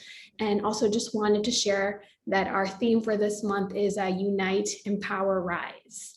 And we hope that that really encapsulates what this past year has been to the community. And we hope that these are the values that we hope to take forward in the community, is that we want the community to feel empowered. We want everyone, all communities to unite and to rise together. Next slide, please. And this is a little bit about the work that we're going to continue even beyond May. And this is the Mayor's Anti-AAPI Hate Working Group, which I lead with LAPD, LA Civil Rights, and so many of our city agencies, because we need to bring everyone at the table. And really the impetus of when we started convening as a group resulted during the horrible murders that happened in Atlanta of the women. I believe 6 out of the 8 were of Asian descent that were murdered. And we knew for so many people in the community that these were not new issues, but they're really ongoing issues that were being revealed, that this sentiment of feeling excluded and not feeling like you're an American, and especially with a rise in rhetoric from certain elected officials, was an active effort to contribute in this rise in hate crimes. And so really this is an effort to bring everyone to the table, because we know that one of the things that we need to do more and we are doing more on is around improving reporting of hate crimes and incidents. One of the organizations that we've been working with, of course, in addition to the reporting tools that LAPD already has, especially for any incidents that may be happening actively. I apologize if you hear a phone ringing. Hopefully that will stop here shortly. Is a nonprofit organization called Stop AAPI Hate, which is comprised of several different community-based organizations, and they are also tracking hate crimes after the fact when they happen. And they recently released a report that showed that between March of last year and March of this year, there have been over 6,000 hate crimes and incidents nationally. And the biggest rise has happened just this past March 2021, when it increased from over 3,000 to over 6,000 just in a 1-month period of time. And it's scary as an Asian American to think that I could be attacked in public. And I know that so many of my family members, especially people we know who may be elderly and maybe more vulnerable, may be having these fears. And that's why the goal of this hate group is also to focus on outreach and public education, in addition to supporting policies and legislation for survivors, and then also where possible to help coordinate these efforts at the federal, state, and local level, because we know that so much progress is being made by Congress, by LA County, by the state, I know Attorney General Rob Bonta just announced the creation of the new racial justice office in his team that will look more closely at hate crimes. And so that's really a little bit about the working group, but we are busy. We meet constantly, and I'm really excited to hopefully in the coming weeks, as we continue to unveil more of the things that we're working on, share with the commission and of course the community what we've been working on. Next slide. And this is just a little bit about what our population looks like that helps drive a lot of the work that we do, and why I also want to applaud LAPD for all the work that they have done to provide in-language resources. This is why. Over 40% of our residents are foreign born, and they speak a language, a first language that's not English. So for me, I don't speak English as my first language as well. And that's why when we think about reporting tools and resources and outreach, it's so important for us to work with our ethnic media partners, our CBOs, and I commend LAPD again for those resource cards, which I keep handy in my purse so that I can hand them out when I meet and come across somebody in the community who may not know what's available that LAPD has. And so that's just a little bit about this. And as it relates to the API community, we are also the fastest growing racial group in the country. And what makes the API outreach can be challenging at times is that we don't have one dominant language. So when you think about in-language resources to the API community, it's more like 9 or 10 major dominant languages. And I'm proud to say that LAPD is continuing to meet that challenge of providing those resources. And we're proud to continue working with them, and also just give a special shout out to the libraries who have been helping translate some of the materials as well. A lot of our librarians are bilingual, as am I. Next slide, please.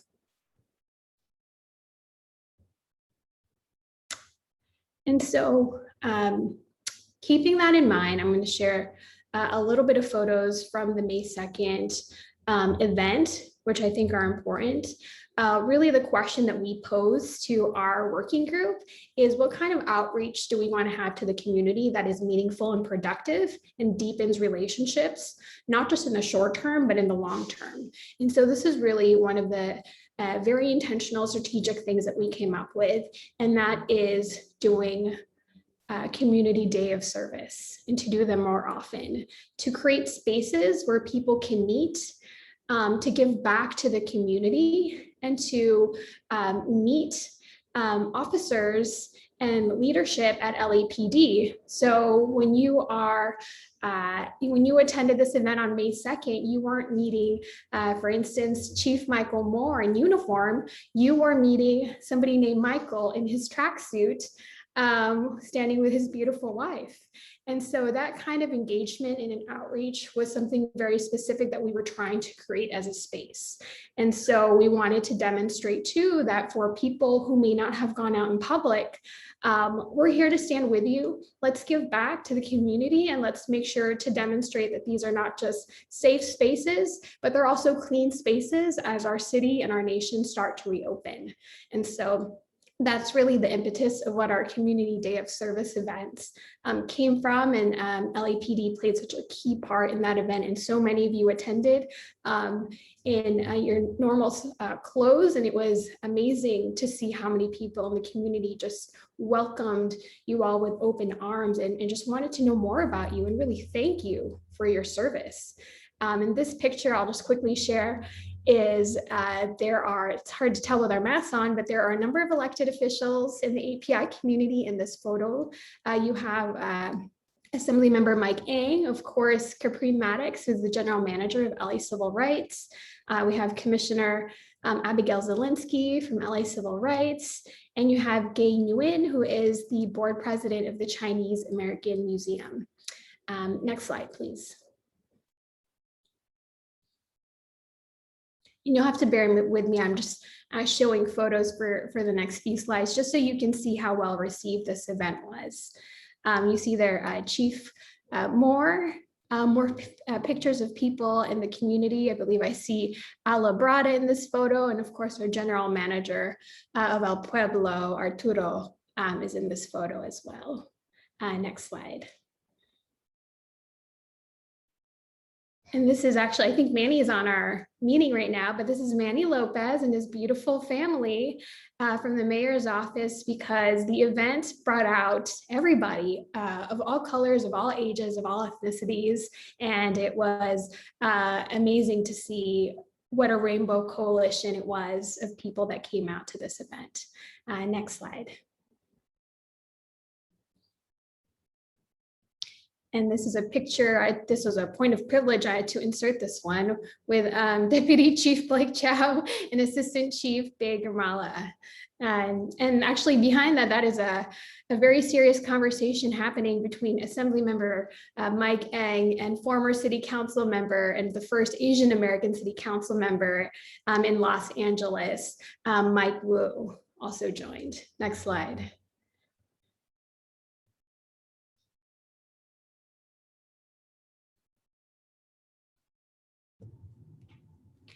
And so that brings us to our next event that I invite everyone here watching and listening. We kicked it off in El Pueblo because we wanted to tie APAM, Asian Pacific American Heritage Month, to the birthplace of Los Angeles, because we really wanted to share the history that maybe some people may not have known about, which is that El Pueblo is the place where the original Chinatown used to be. It is also the place that was the founding of our city.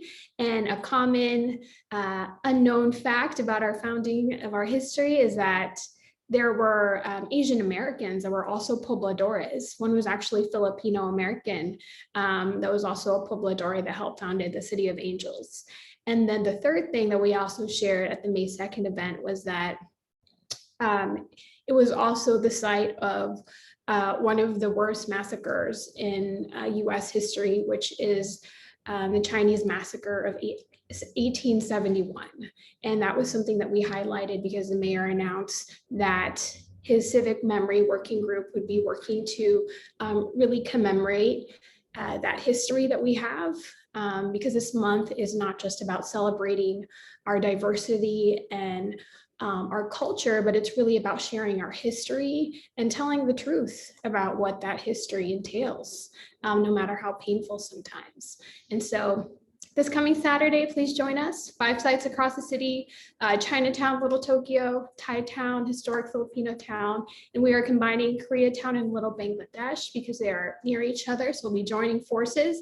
As you can see, I don't think I could have fit any more logos on this flyer because that's how many people are coming together to link arms to support our community. And so the RSVP link is up there, and I encourage everyone here to join us. But that concludes my presentation, and thank you all so much for allowing me the time to present to you, and I hope to see you on Saturday.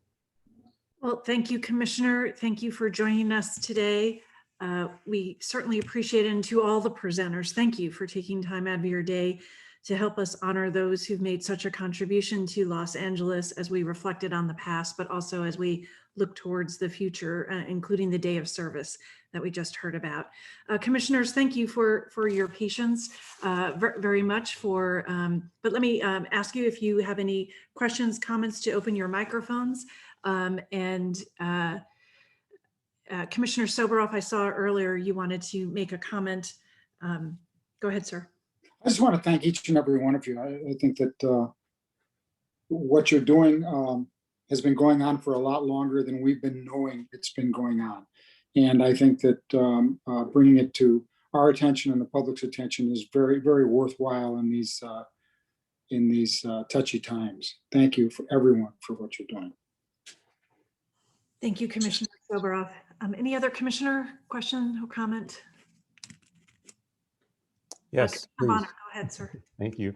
I had a brief, I guess, observation or comment, but I also had a question for Mr. Yu and Mr. Quito. If are they still with us? Hopefully. I don't believe so. No, okay, sir. well, They both had to get off to work. So I see. All right. Well, I'm sure that Small business owners. Yeah, no kidding. No kidding. Well, I'm sure that we'll have some others that can comment. First observation, I'd say it's this discussion today, but also just the discussions that have kind of led up to this conversation recently, as for me personally, is a good example of the need to do more to better appreciate, context and heritage and all the rest. And I just say that not only one as a person of color, but also as someone who in a military environment grew up with a lot of friends and family from, South Korea and the Philippines and Japan and China and a lot of different countries. And so you get the perception that because you know people who have either come from or have family from different places, that then you know what the heritage is like and you know what they're about. And I think as I'm just acknowledging that that I have a lot of work to do myself to better understand just kind of the full context and intensity of the AAPI community, and I'm enjoying that effort so far, but I've got a lot more work to do. So this conversation was very helpful in that effort, and I appreciate it. I did want to then just a couple of questions that are, maybe a little bit, I wouldn't say serious, but at least that go to some of the other issues that are in conversation in the department. And so first, I think question would first, I'd ask to Detective Marquez and or Lieutenant Wong. And there was a comment, I don't recall whether it was in one of our meetings or maybe in some of the meetings with LEAP or just some casual conversation, but you were talking not only about some of the first early Asian Pacific Islanders that were associated with LAPD, but also some of the current statistics about what the current workforce looks like and so on. And there was a comment that to the effect that for a long time within the department, there was a view that that there could only be one, if you will, Asian Pacific Islander or someone with that background. There was only one such seat open in the command staff or at certain ranks, and there was a view that if there was someone representative in that, at that level, that therefore there was probably limited or no opportunities for others. And I'm probably not doing justice to the sentiment, but you probably know what I'm referring to. So the question just is that still a general sense, or have we made any more progress on the diversity front to give people a better sense that there are opportunities available? Okay. I think if I can touch on that, I think it's a constant, earlier, other people aren't privy to that meeting. We talked about the recent commanders list and we were part of those meetings as well.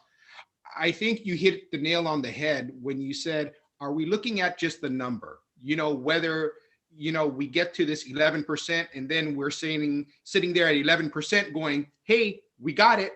Is that the result where we want a more cognitive type of diversity, where we have people of different cultures even inside of that group? I think what we're coming to realize across all groups is that the Black experience is different even in the Black community.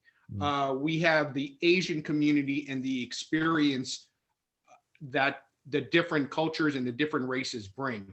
So I think you put it great when we are out there, and I think we've hit that 11%, but are we doing everything even in our department to look at cognitive diversity, where we're bringing in people from different experiences who might belong to the same group, but someone who was raised Black in a military family overseas has a different viewpoint than somebody who maybe was born in an inner city or raised in an inner city in Chicago or Los Angeles. Same thing. The immigrant community or the background of somebody who was born here, raised here, versus someplace else. So I think what we've done is we've hit some of the numbers that we're looking at, but now our focus really has to be on opening that up to people who were born or raised in different areas and backgrounds. And I think that's what we're looking at. We're starting to see the beginning of more cognitive diversity in our efforts versus let's reach a number and then that's it, we've reached that number. Just to comment on that, sir, just because we've reached that number of 11%, we are at at the 11%, which is the population of the Asian AAPI within the city of Los Angeles. However, that's just a number. Just because we've met that number does not mean that we cannot exceed it. There is no rules or policies that says that we shouldn't exceed it. So I have always been a proponent of mentoring younger officers.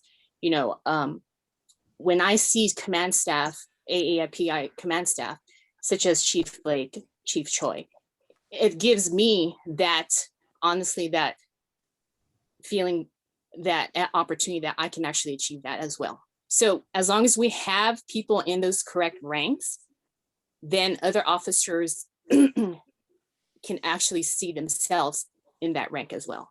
So again, just because we've achieved that 11% doesn't mean that we should not achieve a higher percentage of Asian Americans throughout the ranks. I agree. And I just want to bring up, we ain't at 11%, we're at 10.7. Right under, right under 11%. Right. Okay. Finish line. I like to round up, sir. Okay. Thank you. I appreciate that. I think the part of the point there also is that it's a very good thing, obviously, to support and celebrate the accomplishment of Deputy Chiefs, Choi and Chow and many others. But I think you're right that we don't want to create the impression that great, you see that accomplishment, so therefore the work is done, or there's not a lot more to be done, including as Detective Marquez pointed out that we're not boiling everybody down to an ethnicity or race.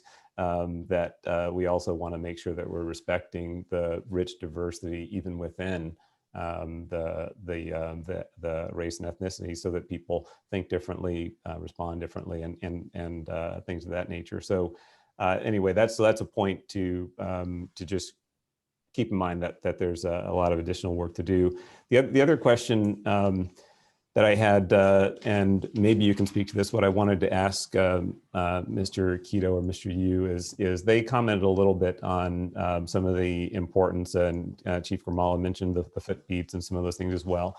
But inside the department, with some of the discussions we've had with Commander Flores and just others generally, I think there's a general sense that making more progress and enhancing understanding within the organization will at some point, manifest in the quality of service that's delivered, by the organization, outside the organization. And my instinct tell me that, and I tend to believe that's true. But I just ask any of the guests to comment on that as well, is when you're looking at the work that's being done inside the department, is it fair to, I don't know if assume is the right word, but I'm just going to use it. Is it fair to assume that will then also translate to better service being provided outside the department? I'm happy to speak to this. Thank you, Commissioner Bonner. And I would say 100% yes.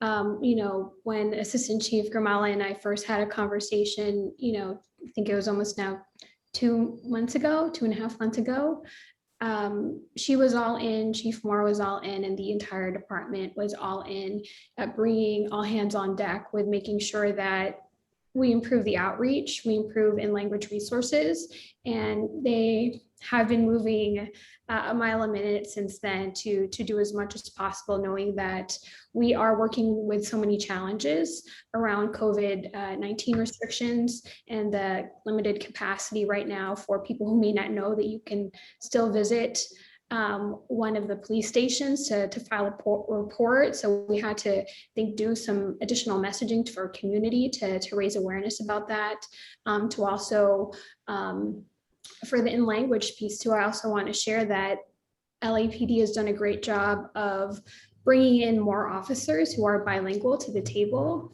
For those of you who may have seen They've produced some in-language videos just sharing basic information about what a hate crime is in multiple languages, and it's the officer themselves. And so this type of representation to the community is really important, that they're able to see themselves in LAPD and the stories that are reflected there. And so I would say 100% yes. And they're actively engaged with us on almost a daily basis, various parts of the team, from the communication side to the outreach side. And of course, on Monday mornings when we meet bright and early to talk about everything and anything related to anti-AAPI hate issues. So hopefully that answers your questions, but I'm so appreciative of LAPD's partnership on this. Absolutely. Thank you very much. Thank you all also for being here for a very, very rich, worthwhile conversation. Thank you, Commissioner Bonner. Appreciate that. Very rich and worthwhile indeed. Any follow-up questions from commissioners? Oh, Commissioner Briggs, go ahead, sir. I just want to say thank all of you for being here today, for raising the awareness. I think it is so critical in our time and age that this issue in particular be raised, because we've all just been through, a pandemic that has sidelined so many, has disrupted so many others' lives. And then for this, and I'll use the word, ugliness to rise to the occasion where we would have to now come and almost, beat it back through all of our resources. I think that as Chief Ramallah said, this is not just a one-off effort. This will be a continuing effort on behalf of the LAPD. That is a commitment that has been made. And we as commissioners will ensure that this is something that we're going to work with the AAPI community going forward. And I commend all of your efforts. My experience is unlike Commissioner Bonner's, but I did have occasion to grow up next door to someone who was Japanese heritage. And he took an unruly kid and brought him in to his household and taught me a lot of things about his culture, his thinking process. And I was forever changed because of that, and appreciative. And I wish, that type of outreach, we had more with communities coming together. And in Los Angeles, it's one reason why I appreciate it, because we have such a mixture of cultures.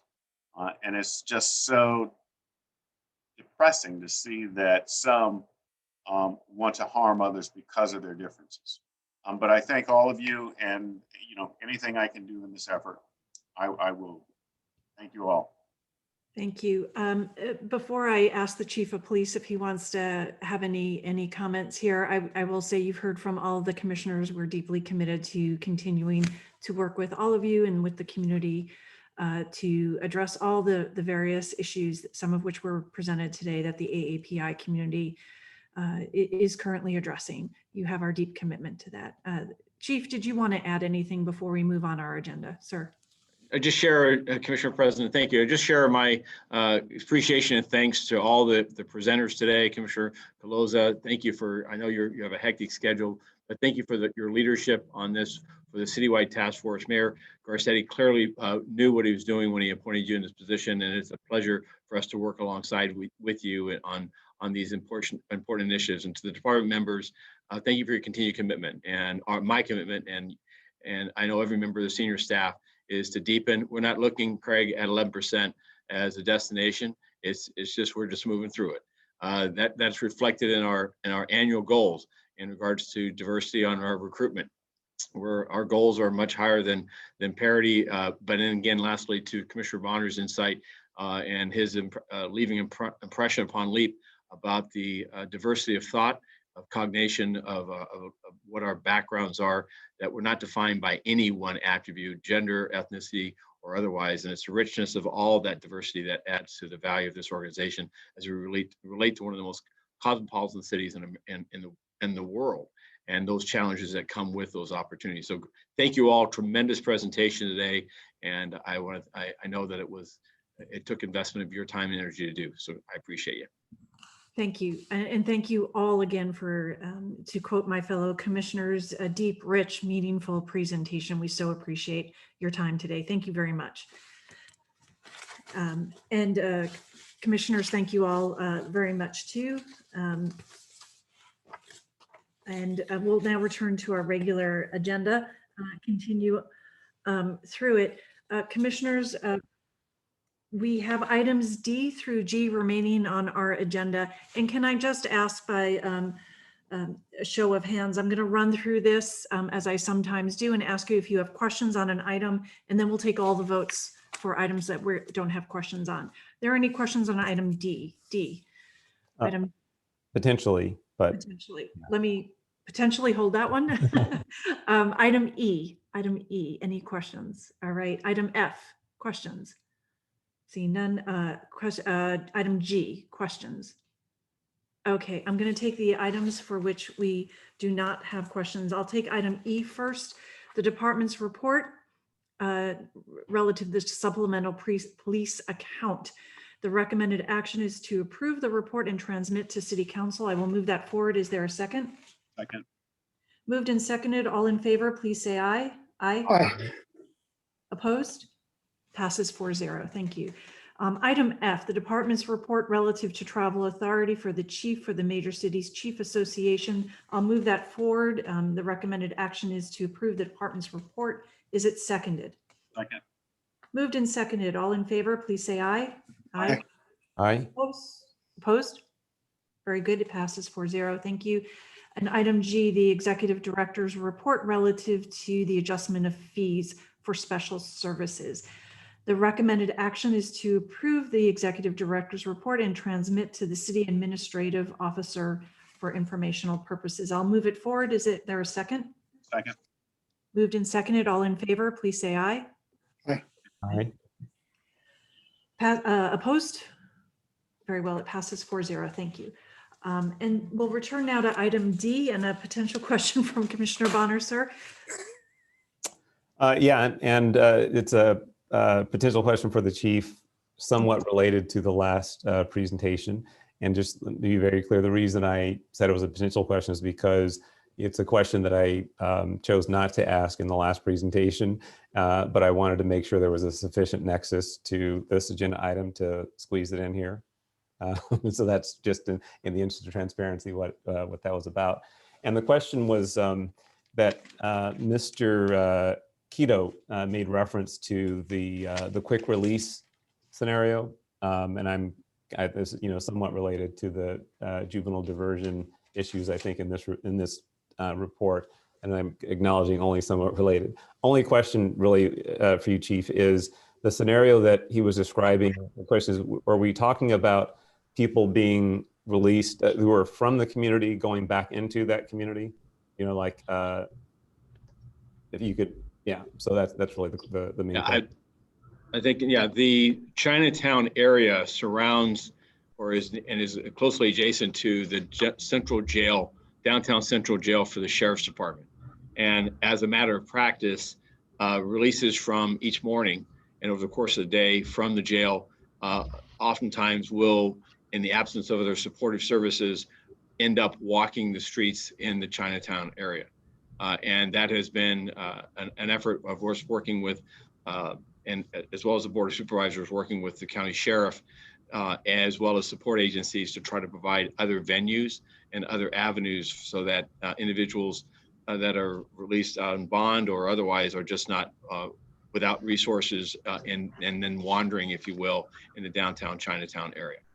Got it. Okay. And then bringing that a little more directly to this conversation, this was just one of the recommendations really that was referenced in the audit, was about the parental notification when there's a juvenile that's detained in some way. Is that an issue in whether it's Chinatown or Little Tokyo or what I'm not saying is it an issue, I'm saying is it an issue as prominently in some other parts of the city or other communities? On juveniles or on releases from county No, facilities? now I'm now flipping to that question of when you're detained, when there's a juvenile being detained.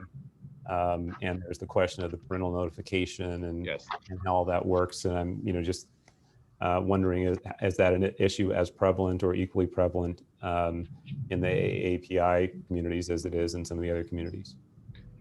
No, I believe it's a protocol matter of just education for our personnel and them engaged in notifying. I don't believe there's any communication barriers specific to the AAPI community. We have Ms. Unsicker on the here who might want to comment from the audit division as to any particular findings on that. So the one recommendation that we had been addressed through, I believe it was an administrative order that you were asking about. If you would like me to do the initial presentation of this report, this is a status update of a number of audits. It doesn't focus on any one. So I'd be glad to cover that or just answer questions if you'd like. Nope. That's at least not for my purpose. As I mentioned at the beginning of my questioning, that I tried to fashion a question that was a combination of the conversation we just had and something that was tangentially referred to or relevant to this. So I think I'm good. Okay. All right, thank you, Commissioner Bonner. And Ms. Unzicker, you may want to follow up with Commissioner Bonner on he was asking a very targeted question. And I think we can probably get him some, I'm guessing we can get him some follow-up information specific to that issue with respect to the AAPI. My apologies. I briefly dropped out and I missed the question, but I would be glad to follow up with the board office and make sure we get it. Appreciate it. Thank you. Sorry, Commissioner Bonner, I didn't mean to speak over you. No, I was just saying thank you. Okay, very good. Thank you. All right. Thank you all. And with that, I think that concludes the questions on item D. So I'll make the motion to review and file the department's report. Is there a second on that? Second. It's been moved and seconded. All in favor, please say aye. Aye. Aye. Aye. Opposed? Very well, it passes 4-0. Thank you very much. We'll now go into closed session. Madam Secretary, would you kindly take us to closed session? The Board of Police Commissioners will now recess into closed session to discuss agenda items 4A1 and 4A2 in accordance with Government Code 54957. Thank you very much.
All right, we are back in session. Mr. Teefank, are you ready or do you need another minute? I'm ready, Commissioner. Very good. If you could do a readout of the closed session, please. Certainly. Commission has concluded its work in closed session as it relates to item 4A1, officer involved shooting 025-20.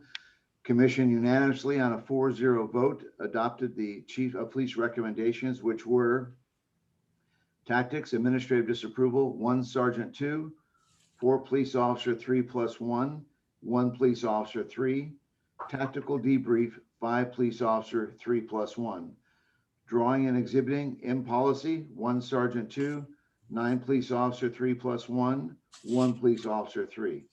Lethal use of force in policy, 1 police officer 3. This relates to item 4A2, officer involved shooting 026-20.